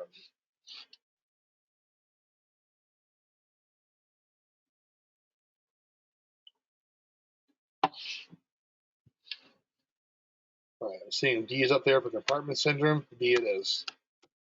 A 45-year-old convenience store clerk was shot in the right anterior chest during a robbery. Your assessment reveals that the wound has blood bubbling from it every time the patient breathes. Your most immediate action should be to do what?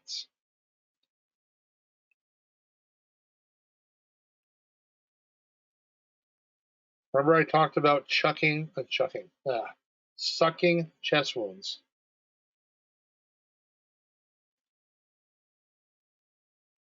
Perfect. Let's see a lot of A's go up. A it is. Bubbling indicates sucking chest wound, occlusive dressing, which is an open pneumothorax. What effects will the application of an ice have to a hematoma? You apply ice. Think about what ice does to the body.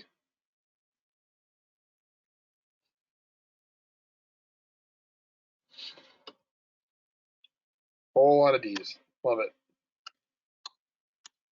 The primary reason for applying a sterile dressing to an open injury is to do what?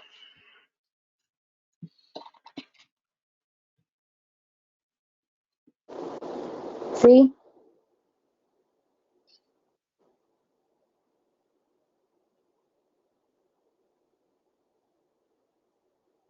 Oh, A. All right, let's go to B. Oh, Preventing contamination is an important reason for applying the sterile dressing to an open injury. The primary reason is to control the external bleeding associated with it.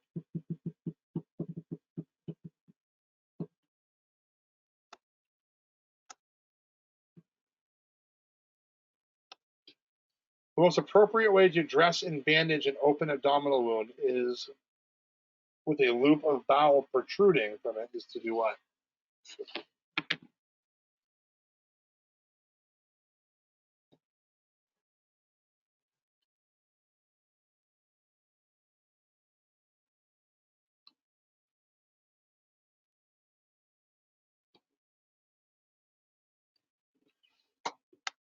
The answer is C. Great. Number 7. A 22-year-old male was attacked by a rival gang, has a large knife impaled in the center of his chest. Your assessment reveals that he is apneic and pulseless. What should you do?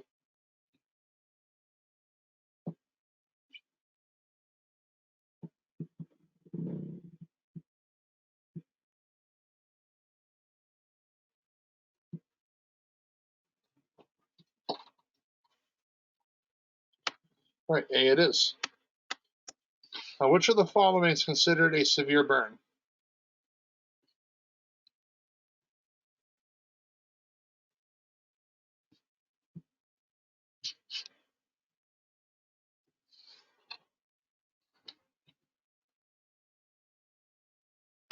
All right.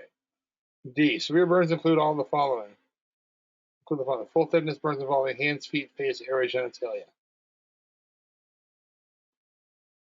Any burn with more than 10% of the body's total surface area, partial thickness burns covering more than 30% are considered severe.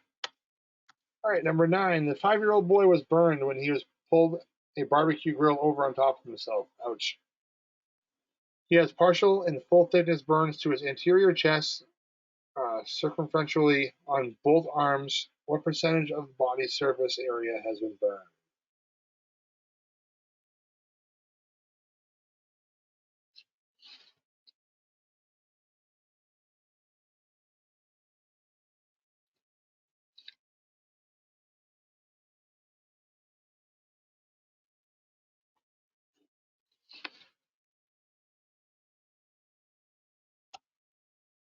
All right, so B. Remember the rule of 9s using the child one. So I wouldn't expect you guys to memorize that one there today, but one thing you need to remember, if you need to take pictures of it, put it in your phone as a cheat sheet. It's also in your protocol books as well.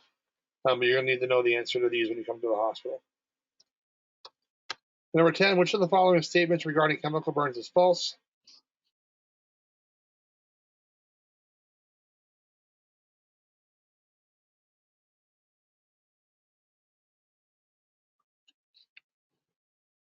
All right, I see a lot of C's coming up, and C it is. All right, so it's 7:50. I'll see you guys back at 8:05. We'll finish up with chapter 27. We'll discuss what's going to happen Sunday, and we'll call it a night. I'll see you guys in about 8:05.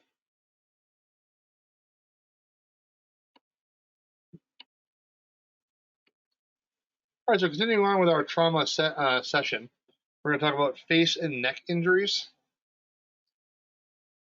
Chapter 27. All right, so obviously diseases of the eyes, ears, nose, and throat. Recognition and management of nosebleeds. We're going to talk more about trauma, how we handle the acutely injured patient. We're going to look at head, face, neck, and spinal trauma as well, recognition and management of life threats, the pathophysiology, assessment, and management of penetrating neck traumas, and laryngeal tracheal injuries.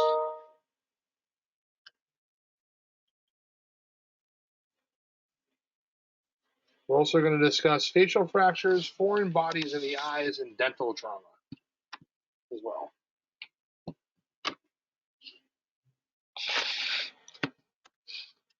All right, so face and neck injuries are vulnerable, face and neck are vulnerable to injuries, okay? So relatively unprotected positions of the body. Soft tissue injuries and fractures are common and vary in severity as well. So some injuries are life-threatening. Penetrating trauma to the neck may cause severe bleeding.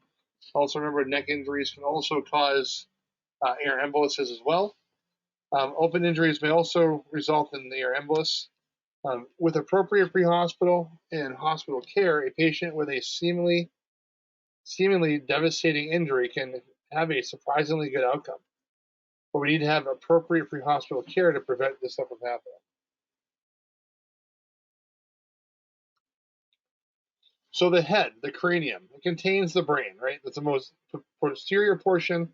Is called the occiput, otherwise known as the occipital region. So that's the back part of your head. It's also where your occipital lobe is located. And the occipital lobe, remember, controls vision function. Lateral portions on each side are called temples or temporal regions. The forehead is called the frontal region and or frontal lobe. Is located inside of there as part of the brain. In the anterior to the ear in the temporal region, you may also feel a pulse of the superficial temporal artery. Anterior to the ear. So you guys want to take a feel, you can actually feel it pulsating there. And that's going to be your superficial temporal artery. The face is composed of the eyes, ears, nose, mouth, and cheeks. So a lot of times you'll see, like in my own report, if you're looking at the ones I sent you guys for the documentation manual, you'll see H-E-E-N-T, H-E-E-N-T. With that, that's head, ears, eyes, nose, throat assessment. This is another abbreviation you can utilize as well. So there are 6 major bones that we need to think about in the face. One is the nasal bone. We have the zygomatic bones or zygoma. Those are your cheekbones. You have the maxilla and then the mandible. So you have the right and left maxilla, the mandible being your jaw, zygomatic being your cheekbone, then you have your nasal bone. These are the 6 major bones of the face. Looking at that as well, we'll talk about the orbits. The bone that goes around here is called the orbit, which is one of the most commonly fractured bones in the face as well, because it's very flimsy and small, so it can easily be broken. So the orbit of the eye is composed of the lower edge of the frontal bone of the skull, the zygomatic bone, maxilla, and nasal bone. And this protects the eye from injury, so that's going to be the orbit that goes around as a circle, protecting your eye. The only proximal third of the nose is formed by bone. The rest of it is cartilage as well. So if you feel up high between your eyes and you push, that's all bone. And once you get down a little bit farther, the last remaining 2/3 of the nose is all just cartilage in your nose.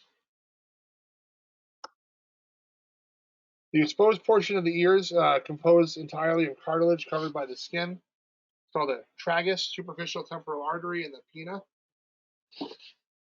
which you'll see here, looking at the photo, through the occipital bone out back. And you can see the squiggly lines that run through here, as you can follow my mouse controlling that. These are called sutures. So the sutures connect the different bones of the skull together to create the cranium. In here, you have 7 cervical vertebrae that run down through. You have C1, C2, 3, 4, 5, 1, 2, 3, 4, 5, 6, and 7. Right, your 7th cervical vertebra is down here. So if you feel the back of your neck, the one that protrudes out a little bit is your C7. When breaking this down even more, C1, which is up inside the skull, which you cannot feel, that is considered the atlas. And then C2 is considered the axis. All right, so think of the atlas as the globe being your head sitting on top, moving on an axis point back and forth. So you have your atlas axis and then 3, 4, 5, 6, and 7 cervical vertebrae. About 1 inch posterior to the external opening of the ear is a mastoid process. And then the mandible also forms the jaw and chin. So motion of the mandible occurs at the temporomandibular joint. So if you feel your cheekbones, right, follow right up your cheekbone and back, you'll be able to feel the temporomandibular joint. So just below the earlobe, that's your temporal mandibular joint. That's right there. And that allows for your jaw to open and close. The neck contains important structures supported by the cervical spine, and the upper part of the esophagus and the trachea lie in midline of the neck. So when we're doing our neck assessments, we're going to look for tracheal deviation and make sure that is the trachea lies midline straight up and down. If we have a late stage of a tension pneumothorax or a pneumothorax in a patient, what's going to happen is you're going to have something called tracheal deviation, where your trachea will deviate to the side of the lung that's actually working versus the one that is not.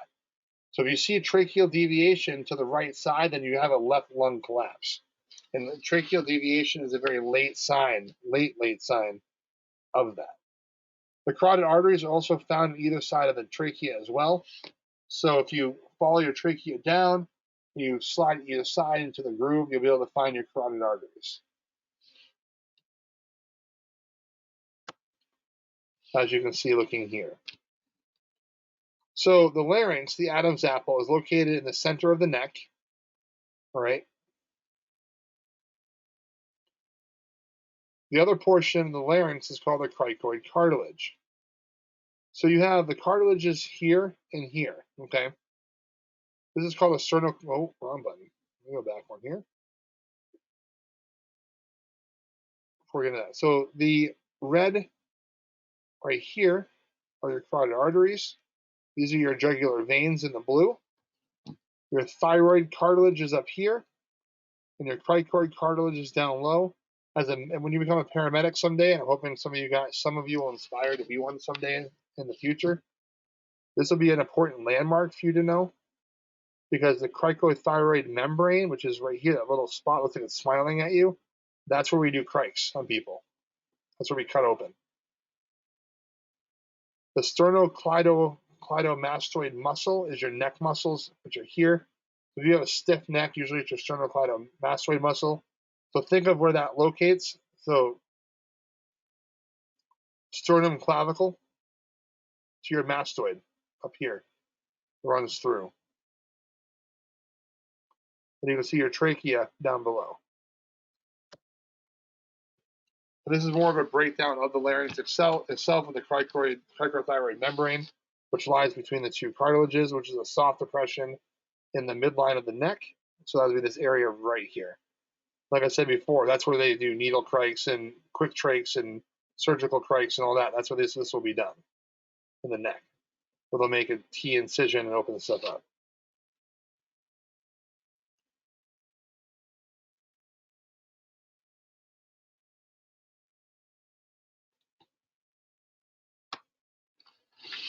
So the trachea, which is below the larynx, connects the oropharynx and the larynx with the main passages to the lungs, and the sternocleidomastoid muscles originate from the mastoid process and allows movement of the head back and forth. As you can see, the sternocleidomastoid muscles running through your neck are actually very important.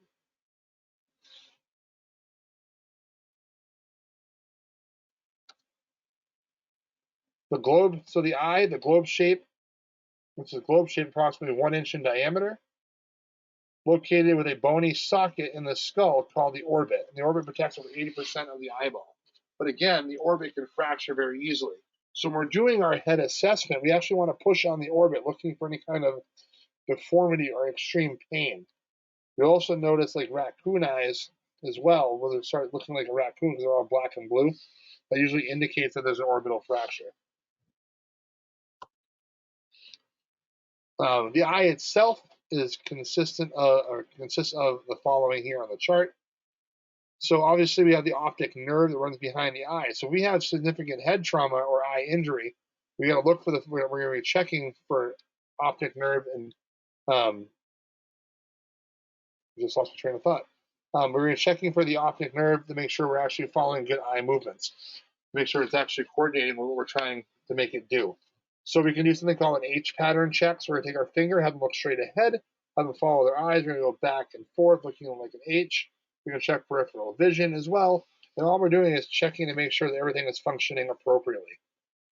Any patient that has occipital type injury of the brain, we want to make sure we're doing a good eye assessment to make sure check their vision fields as part of our neurological assessment. With the eye, we have the aqueous humor, which is the anterior and posterior chamber of the eye. We have the iris, the cornea, the pupil, and the lens, which are located all here. We'll go more in detail here in a little bit. Also, the veins and arteries that supply blood flow to the eye itself. And at times where people actually have blurry vision and or may have potential loss in vision, could actually have a clot behind the eye here, causing the blurry vision to actually happen.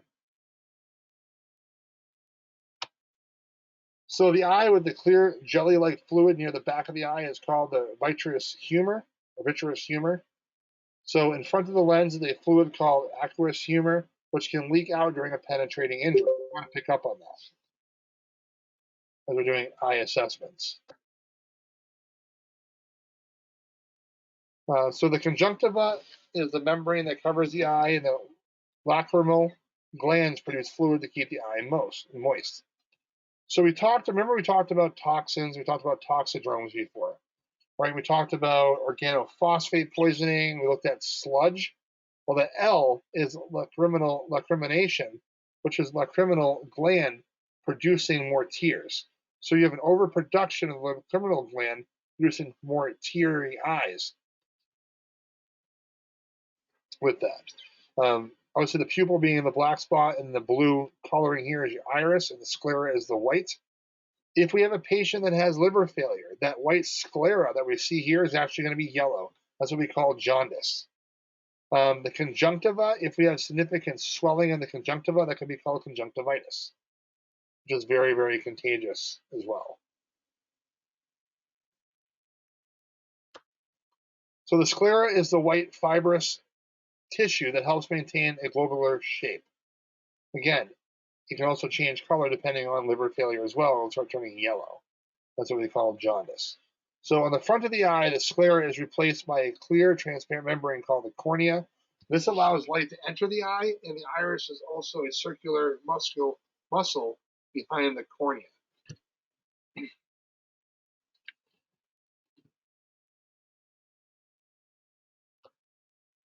The pupil is the opening in the center of the iris. The pupil is the black spot in the middle, which allows light to move into the back of the eye.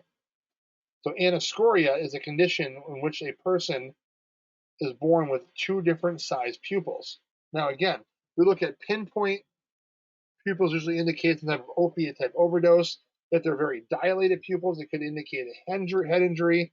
Stroke patients can also have unequal pupils, but if they have anoscoria, okay, the person will have like a dilated pupil and a pinpoint pupil, and that's perfectly normal because they were born that way. So again, pay attention to that. If you see that, ask them, do you have any predisposed conditions that would cause your pupils to be like that?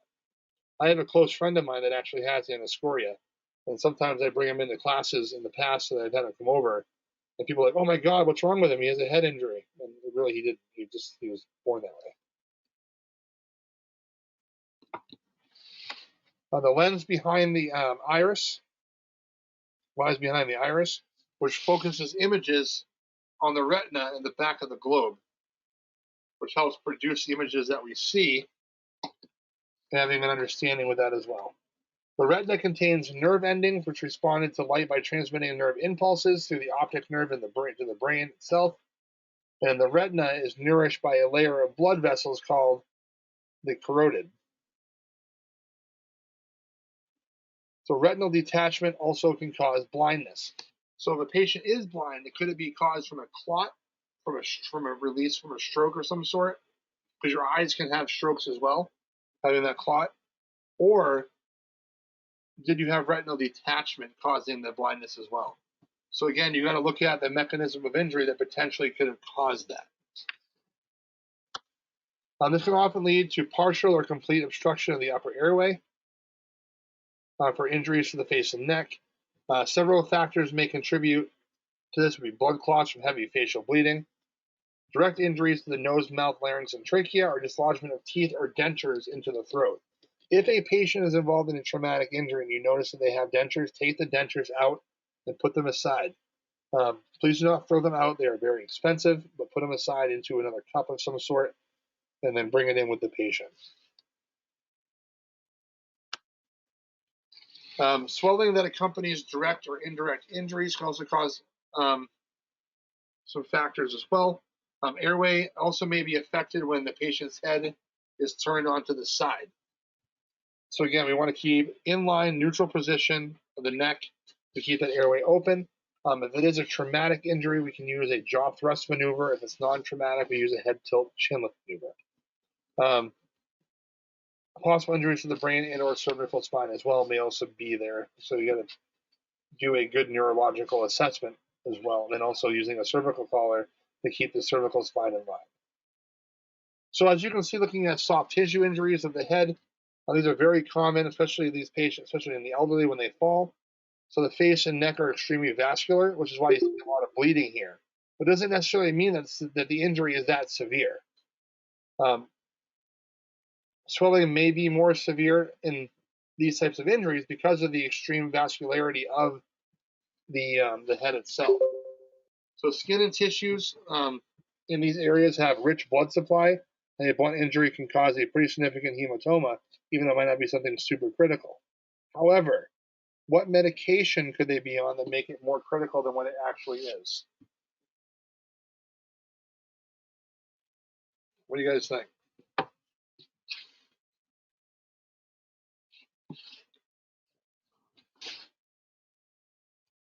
Anything at all? Anybody there? Seeing some pop up? Blood thinners. And we need to ask these questions. That's why it's so important to ask. If anybody that falls, ask them, are you on blood thinners? Because that could easily cause a significant head bleed because they are not have the ability to clot.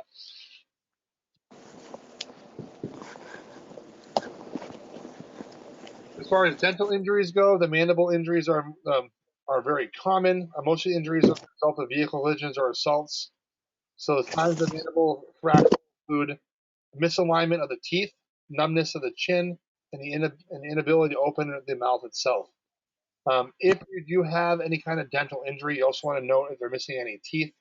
Ask if they've had any teeth missing prior to as well, kind of put that into perspective. If you happen to find teeth that are there, teeth can be reinserted if it's taken out. So we want to put them in like milk of some sort, something with high in calcium, we can transport them that way. I know I'm not saying to get a refrigerator on your truck. I can put milk in there for you.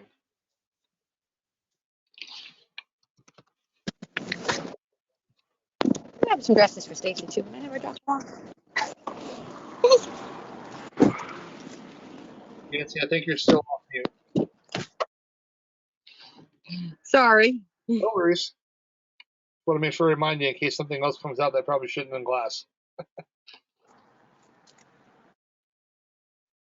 All right, so the maxillary structures are usually found after blunt force, high energy impacts.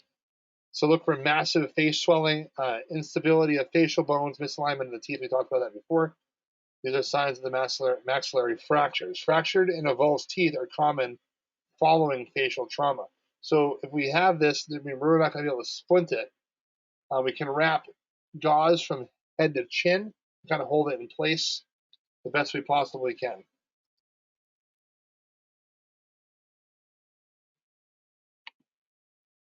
So remember, scene safety again, observe for hazards and threats, assess for potential violence and environmental hazards. Eye protection, face masks are standard now. Carry several pairs of gloves with you. I always keep at least 8 to 10 pairs of gloves in my pocket. Never know when they need to be changed out. Determine number of patients. We're going to assess the scene, look for common MOI or face and some common mechanism of injury for face and neck would be motor vehicle collision, sports falls, blunt and penetrating trauma.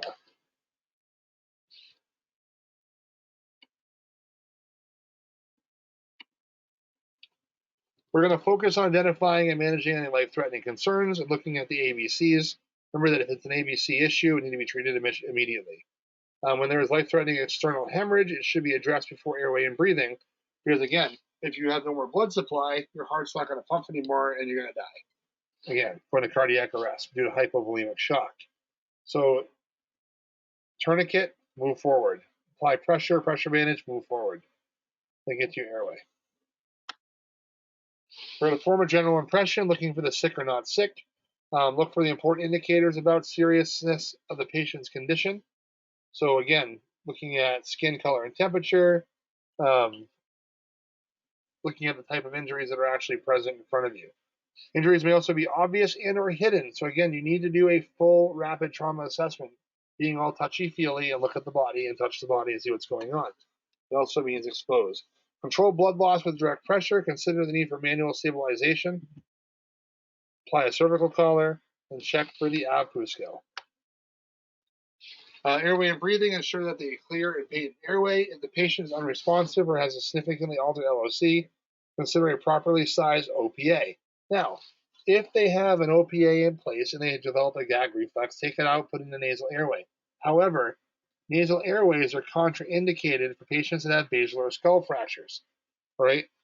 So if we see battle signs, which are bruising behind the ears, we need to be very careful for a basilar skull fracture, because if we put in that nasal airway, it can go into the wrong hole once it's inside, right into the basilar part of the skull. So keeping that in mind, if you have significant head trauma, we need to use caution when placing an NPA. If they have an OPA in place and a gag reflex, take it out, because the last thing we want to do is compromise the airway with vomit. Quickly assess the adequacy of breathing, palpate the chest wall for decap BTLS, and splint or otherwise restricting chest wall motion is contraindicated. Quickly assess the pulse rate, rhythm, and quality. Determine skin color, temperature, and condition. Check your cap refill. Significant bleeding as an immediate life threat. So the same thing we talked about before. Consider quickly transporting the patient with airway or breathing problems or significant bleeding. Consider ALS backup. Remember that we need to get these patients to a hospital as soon as possible to get quick treatment by a physician. Transport decisions, signs of some hyperperfusion, obviously tachycardia, tachypnea, low blood pressure, weak pulse, cool, moist, pale skin. So the same thing we talked about in the last presentation. And even if the patient has no signs or symptoms of hyperperfusion or other life-threatening injuries, there is still a possibility of eye injuries. The patient should be transported as quickly and safely as possible, and surgery will be needed to accomplish within 30 minutes, or permanent blindness may result. Now, not a lot of places deal with eye injuries, especially around us. So a lot of times if there's a significant eye injury, they go down to Boston to Mass General, then they get shipped over to Mass Eye and Ear. The Mass Eye and Ear can usually handle all this kind of high-profile ear and eye injuries. Those are all your specialists. Investigate the chief complaint, obtaining a medical history, get a sample history, be aware of the pertinent negatives, and also be alert for injury-specific signs and symptoms as well. We're going to do our physical examination. So if multiple systems have been affected, start with an assessment of the entire body, looking for decap BTLS. Do not delay transport to complete a thorough physical exam. Get them in the back of the truck and start making your way towards the hospital. Call for ALS if needed. If you don't, work on your secondary assessment. Remember, this is your detailed assessment. In a responsive patient with an isolated injury with limited mechanism of injury, consider focusing on the isolated injury and the patient's chief complaint and the body region affected. Again, if they're altered, we need to do a full body assessment to see if we missed something. We're going to ensure that the control of bleeding is maintained and noted in injury location. We're going to inspect and open the wound for any foreign matter and stabilize any impaled objects that are there, whether we use a cup over the top of it, using multiple gauze rolls on each side to hold it in place. We got to make sure it doesn't move, and we got to stabilize it so it doesn't come out. Use both your eyes and your hands when doing your physical examination, and assess all the underlying systems that are there. When evaluating the eye, start with the outer aspect and work your way towards the pupil. Look at everything. Examine the eye for any obvious foreign matter. Visual acuity is a vital sign of the eye. Can we see? How many fingers am I holding up? 1, 2, 3 fingers. Is it blurry? How is the peripheral vision check? Does he have good movement of the eye when going side to side? Does he follow commands? That's when we start talking about PERLA, P-E-R-R-L-A, okay, which is pupils equal, round, and reactive to light and accommodation. And then we got to note what size the pupils are. Are they dilated? Are they pinpoint? We're looking at a scale of 1 to 6, 1 to 7. Looking at the sizes, we document the size. Look for discoloration, bleeding, redness of the eye, or eye symmetry, pupil size, and reaction to light. So take a pen light out. If you don't have one, use the light on your phone. Just don't direct the light directly into their eye and then their pupil. Come from the side and kind of go over and see if you notice any reactivity. Brain injury, nerve disease, glaucoma, and meningitis are causes of unequal pupils. So if the patient's elderly, ask them, do you have glaucoma? Have you had cataracts done? If you've had cataracts done or have glaucoma, it may be difficult to assess pupils to the best extent. So you just document, patient has glaucoma, patient has cataracts. Vital signs, again, assess vitals every 5 to 15. You must be concerned with visible bleeding and unseen bleeding inside the body cavity, so do your assessment. With facial and throat injuries, baseline information is also very important. So use appropriate monitoring devices for this, including pulse oximetry. We're going to repeat the primary assessment, reassess vitals, the patient's condition at least every 5 minutes. Remember, 5 minutes for unstable, 15 for stable. And we're going to provide complete spinal mobilization if necessary. Maintain an open airway, be prepared to suction. Whenever you suspect significant bleeding, provide high flow oxygen and control significant visible bleeding that is there. So the same things we talked about before. The patient has signs of shock, treat aggressively. Include the description of the MOI for communication and documentation, and the position the patient in which you found them. In case of vehicle collisions, document the method used to remove the patient from the vehicle. Also document the damage to the patient compartment as well. So if they have steering wheels been bent, there's dashboard deformities, things like that. Were they wearing a seatbelt? Were they not wearing a seatbelt? Where were they located? Is there any intrusion to the inside patient compartment? All that stuff should be documented in your narratives. Recognize, estimate, and report the amount of blood loss, and then inform the hospital about all the injuries involving the head and neck. All right, so let's talk about emergency medical care. So we're going to treat soft tissue injuries to the face and neck the same as soft tissue injuries elsewhere on the body. So remember, ABCs first in controlling life threats. We're going to follow standard precautions. In the absence of life-threatening bleeding, first open and clear the airway. We're going to avoid moving the neck in the patients with suspected cervical spine injuries. So remember we talked about in the Sunday classes when we hold C-spine, we don't want to come from the side and say, sir, how are you feeling? What does that do to the neck, right? It turns it. So approach the patient from the front directly on, let them know that someone's going to be holding their head, they're going to apply a cervical collar, and they keep looking straight and answer questions.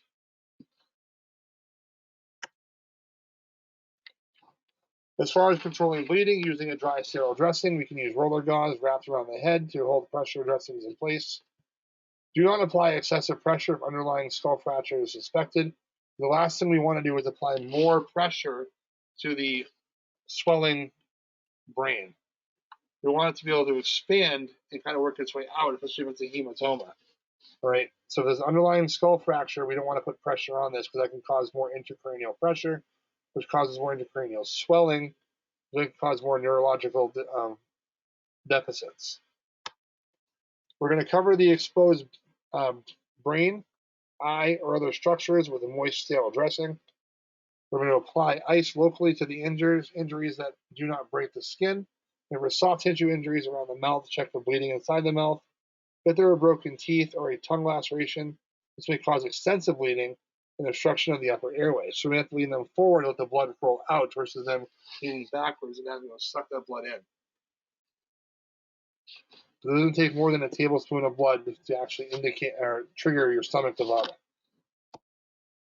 Physicians can sometimes graft a piece of avulsed skin back into position.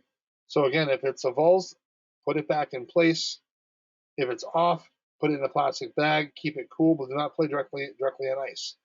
We don't want to completely constrict all the vessels that are there. We just want to keep it cool. Label and deliver it to the emergency department. Make sure they know what it is. Please do not throw it in the trash because they can probably put it back on. You might be able to actually save it. If the avulsed skin is still attached in a loose flap, place the flap in position as close to as normal as possible.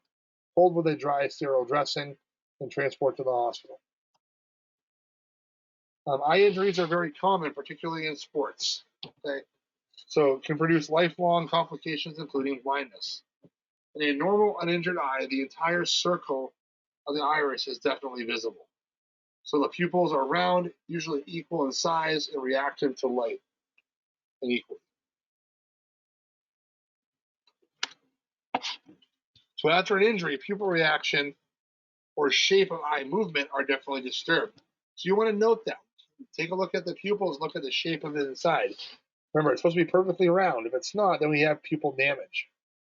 Always use standard precautions. Do not try to aggravate any other problems that are there. Look for the abnormalities, the conditions that suggest the nature of injury that's there. Even if a small object may produce severe irritation. So we may have to irrigate the eyes using a sterile saline solution and frequently flush any loose particles away. Use a bulb syringe or nasal airway or cannula, which we'll talk about here in a moment. So this is utilizing a nasal cannula hooked up to a drip set, hooked up to a bag of fluid to use for flushing. I'll show you guys how to set this up again on Sunday. You notice how they're flushing directly down. So if you're flushing one eye instead of both eyes, make sure you put the affected eye closest to the ground, because the last thing you want is any kind of chemical running from one eye into the good eye, causing more damage. So again, if they're both eyes infected, lay them on their back and let the fluids flow. A foreign body will also leave a small abrasion on the conjunctiva. If this is the case, it can become very irritated. We do have medicine to help with that, but it's a paramedic level eye drop, which makes no sense why it's medic level. But medics are only allowed to give eye drops. So gentle irrigation may not also wash out the foreign body stuck in the cornea or lying under the upper eyelid. So again, ALS can help with that. We do have numbing agents like tetracaine to be able to administer for that. So you can utilize paramedics for eye injuries. Foreign bodies may be impaled in the eye as well. If it's impaled, do not rip it out, okay? Leave it in place as you put it on, as you're stabilizing the impaled object in the eye. You also need to cover up the other eye as well. Reason being is, if one eye is, remember, they work together in conjunction. So if one eye looks right, the other eye is looking right as well. So you want to put a blindfold or cover both eyes, stabilize one, cover the other, to prevent any kind of movement. If there's burns to the eye, we want to stop the burn to prevent any further damage.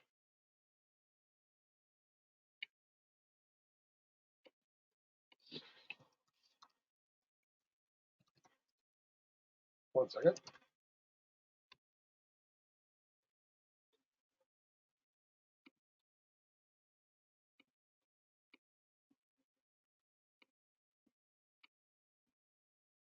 All right.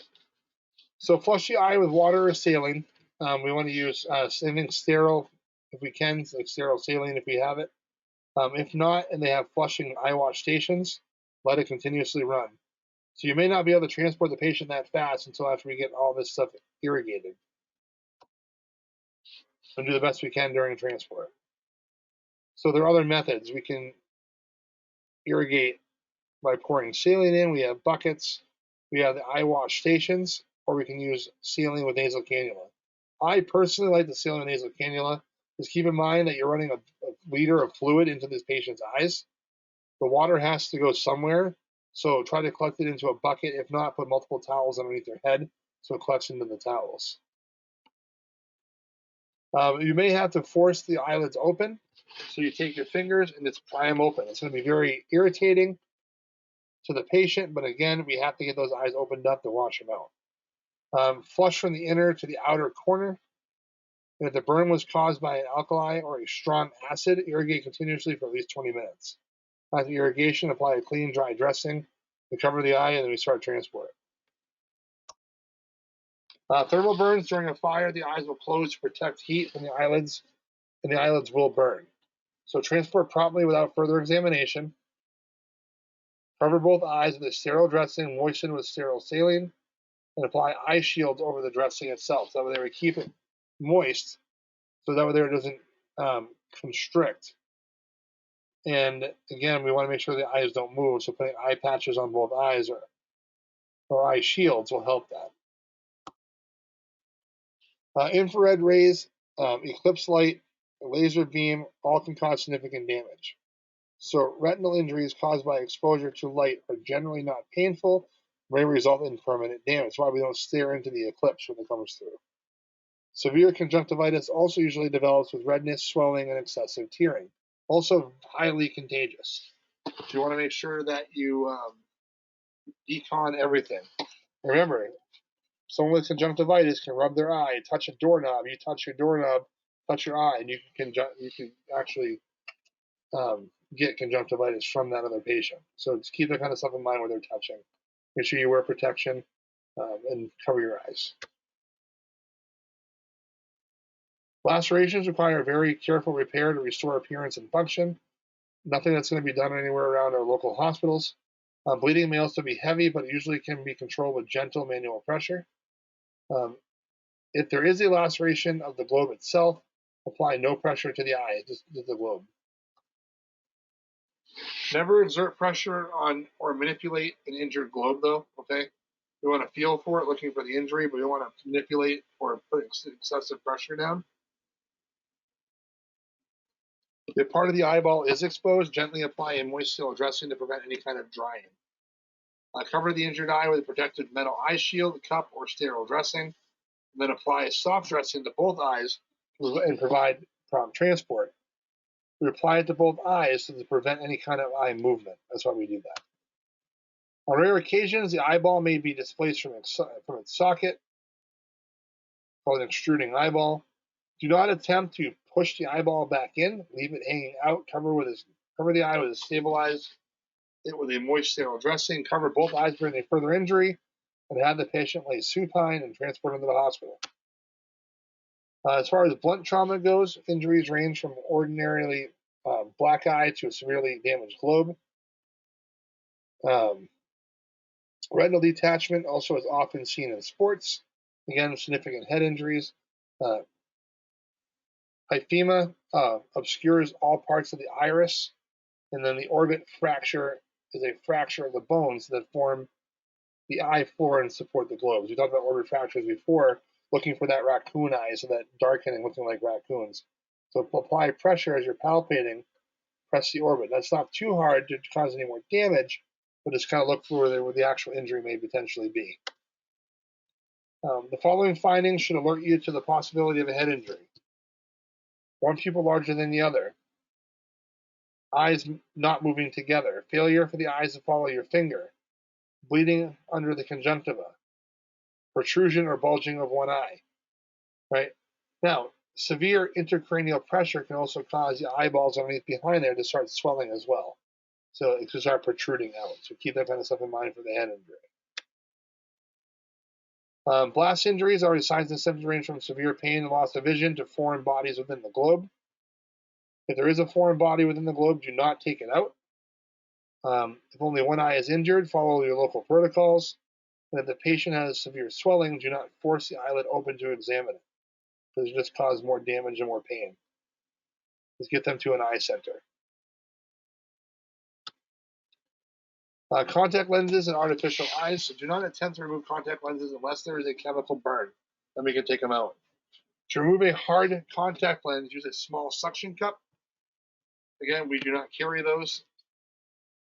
To remove a soft contact lens, place one or more drops of saline in the eye, pinch the lens between your thumb and index finger, and then lift it out.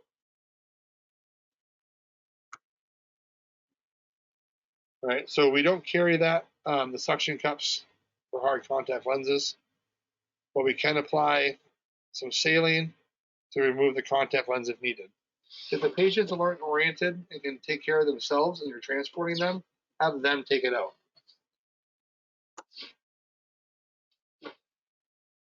All right, so injuries to the nose. So epistaxis is another name for nosebleed, which is a very common problem, especially patients that have hypertension or traumatic injury. So one of the most common causes is digital trauma. People sticking their finger up their nose.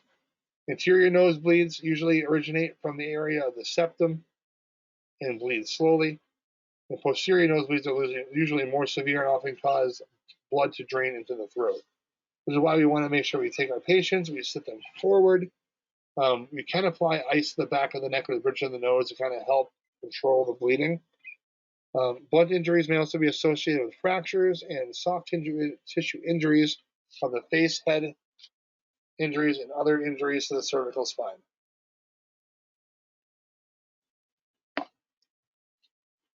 So we're going to assess the nose as we're looking here, looking at the turbinates. So we have a superior, middle, and inferior turbinate. This is where airflow comes through. We have our frontal sinuses and then our septum of the nose, which is right here. That's the center.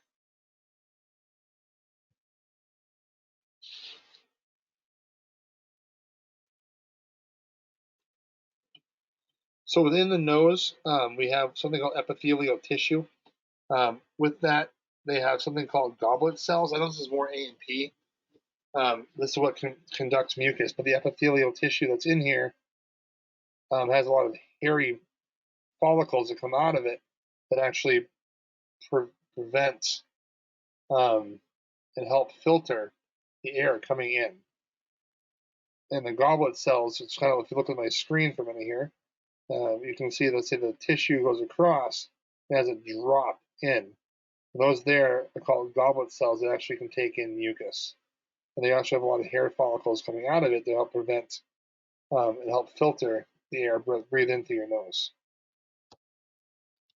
So cerebral spinal fluid, otherwise known as CSF, may escape down through the nose following a fracture at the base of the skull or a basilar skull fracture. To check for the cerebral spinal fluid, just catch some blood onto a 4x4 and look for the yellow ring around the blood in the center. That's what they call a halo check. That would indicate that there's CSF. Control bleeding, may be applying sterile dressings for this. As far as the ear goes, which is very complex and associated with hearing and balance, divided into 3 parts. You have the inner, middle, and external ear.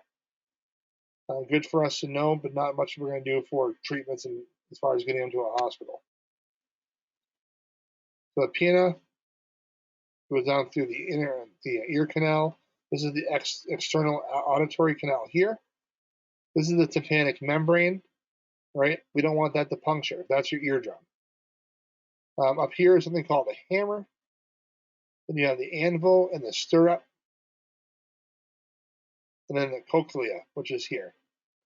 So sometimes patients will have what they call cochlear nerve implants, or they have cochlear tunnels, where they have an opening, a tube opening that goes right down to the cochlea to help with hearing. So the outer ear, as you can see, is measured from the outside ear towards the tympanic membrane. Once you pass part of the ear canal, then it goes to the middle ear, which has your stirrup, anvil, and hammer, along with your tympanic membrane. And the inner ear would be your cochlea. Ears are often injured but do not usually bleed very much. In the case of an ear avulsion, wrap the avulsed part in a moist sterile dressing and put it into a plastic bag. Tympanic membrane ruptures. Sudden changes in pressure created by a blast wave may cause a rupture. Patients will report severe ear pain, difficulty hearing, or ringing on the affected side. So if you suspect that this is happening, suspected membrane rupture of the tympanic, we're not going to stick anything inside of it. We're not going to use any kind of scopes to look inside of it to see what's going on. Just transport the patient for these. Tympanic membrane ruptures may also be caused by insertion of objects too far into the ear.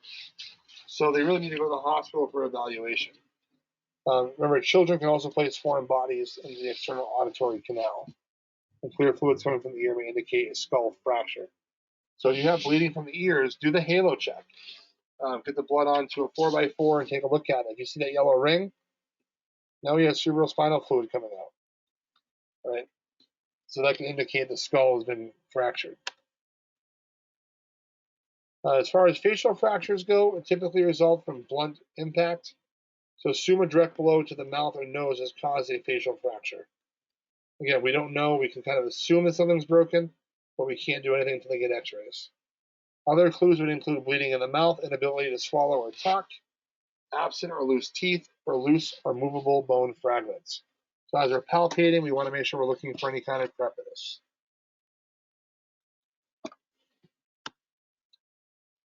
Facial fractures alone are not acute emergencies unless there is serious bleeding, right? Plastic surgeons can repair the damage to the face and mouth if injuries are treated within 7 to 10 days. Usually they can go in and take care of this. Swelling can be extreme for the first 24 hours after the injury. So again, it may look a lot worse than what it actually is. Remember that dental injuries can be traumatic to the patient, so bleeding will definitely occur whenever a tooth is violently displaced from its socket. So apply direct pressure to stop the bleeding, perform suctioning if needed to clear the airway out, and cracked or loose teeth are possible airway obstructions, especially if they break off and go into your airway. So keep that kind of stuff in mind. We are not dentists in the field, so we do not pull teeth out. Just document what's missing, and then treat your airway. If you need suctioning, provide suctioning. Handle it by its crown rather than the root if you have an avulsed tooth. So grab the top of it, place the tooth in a storage solution, cold milk, or sterile saline, and notify the hospital. Reimplementation recommended within 20 minutes to 1 hour after the trauma. So again, if it comes out, grab it, bring it to the hospital. They might be able to reinsert it. And I've seen ER physicians actually put it back in. So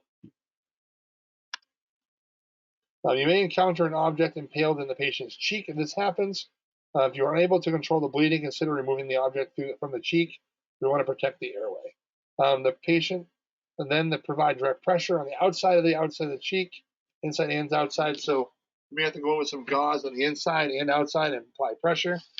A lot of times your patients are oriented, they can actually help you with this instead of keeping your hand inside their mouth. And the amount of bandaging should not occlude the mouth itself. So again, take good care of the airway, manage what you need to manage. If you think you need more ALS airway management, then at that point in time, you can contact our ALS support. We talked about injuries to the neck. Many structures are very vulnerable by blunt trauma.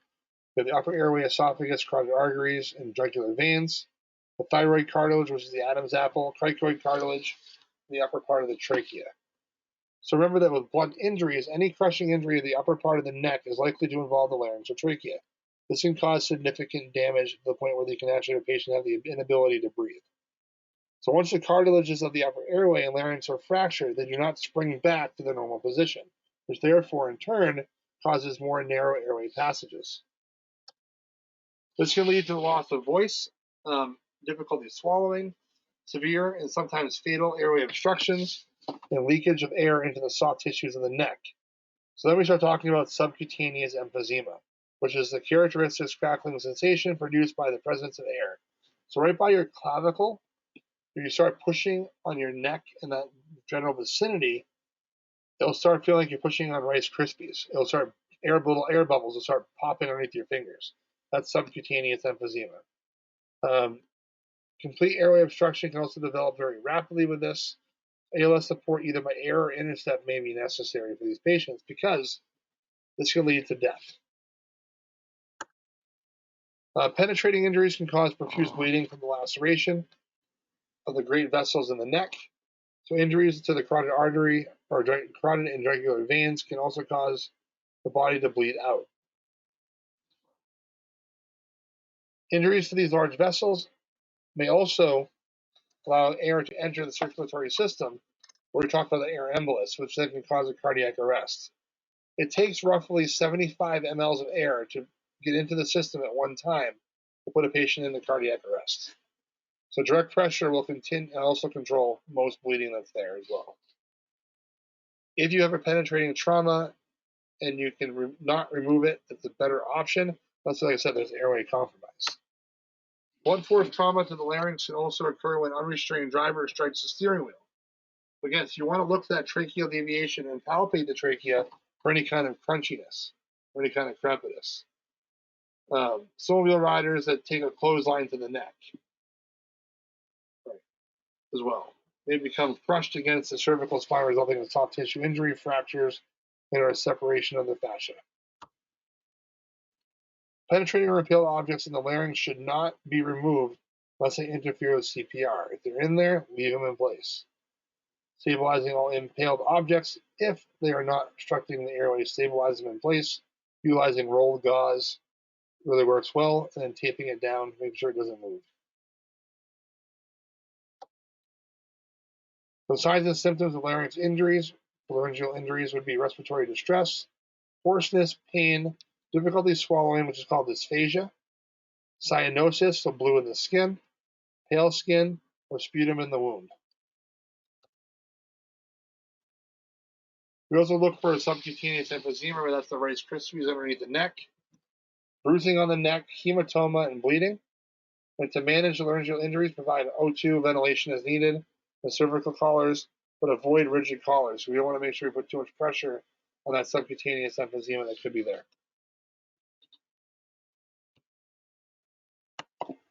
All right, so let's do some review.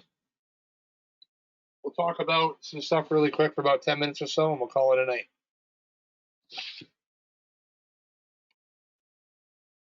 So, which of the following statements regarding the Adam's apple is false?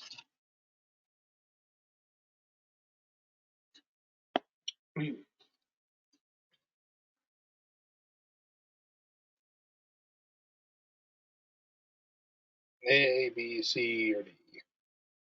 All right, got some C's coming up. Let's try to get full participation in this one. Let's end on a strong note.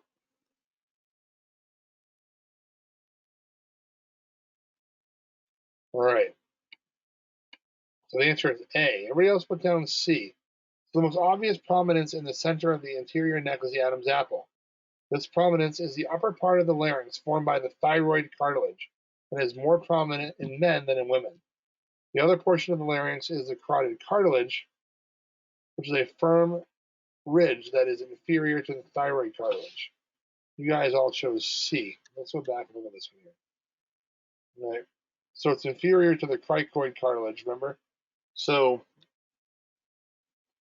remember, inferior being lower, superior being higher. So if you think of your fire chief being superior to you being a subordinate, right? You're inferior to the fire chief. So the way to look at it are your chief officers. So the way to look at it is the cricoid cartilage is, thyroid cartilage is above the cricoid cartilage, and between that is a cricothyroid membrane that's in between. All right. The globe of the eye is also called, remember I talked about palpating around. So we're looking at the globe of the eye, not the eyeball itself, right?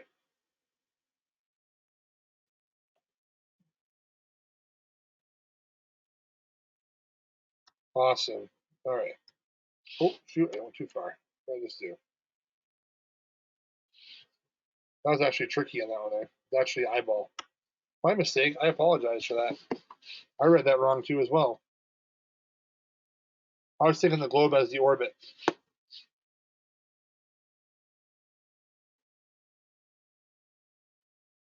But remember though, when doing the assessment on this as well, we want to palpate around the orbit because the globe kind of sits inside with the eye for the eyeball itself. So keep that in mind.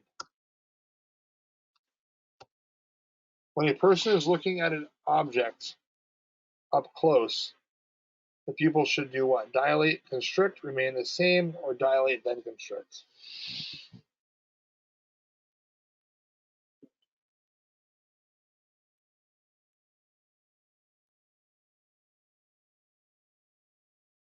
All right, so the pupils which allow light to move back into the eye constrict in bright light and dilate in dim light.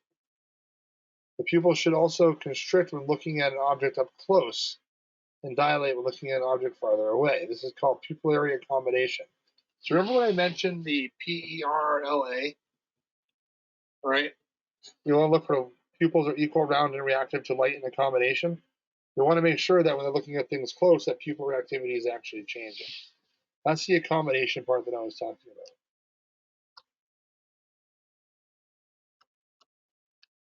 When caring for a chemical burn to the eye, the EMT should do what?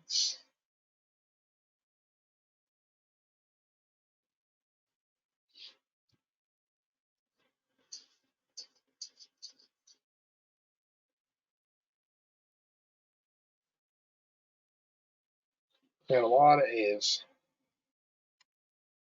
A it is.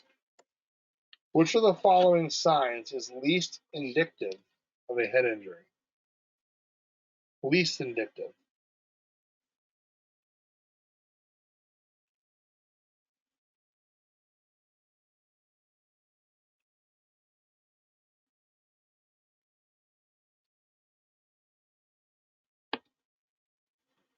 Perfect. All right, I like it. Let's see, number 6. So the purpose of the eustachian tube is to do what?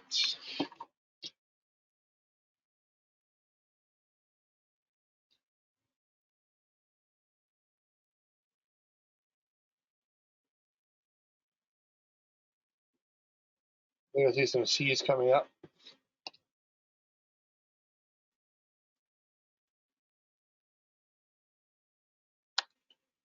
Yep, the answer is C.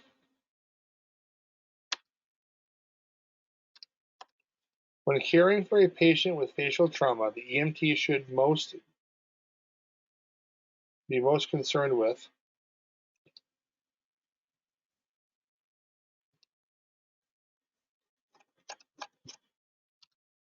all right, everybody got that one there.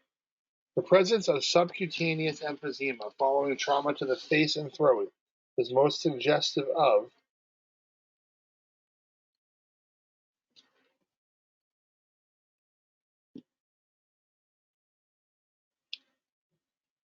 see a C popping up. We'll C's. Perfect. A 21-year-old male has a large laceration to his neck. When you assess him, you note that bright red blood is spurting from the left side of the neck. You should immediately do what? Please do not put the tourniquet on their neck.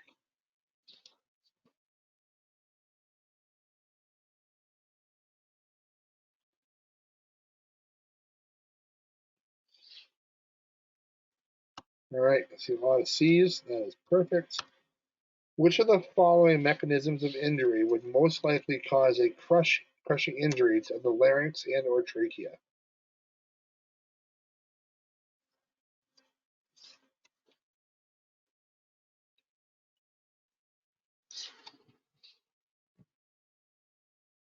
All right. A it is. All right, so I'm going to turn off the recording really quick and we'll have some discussion.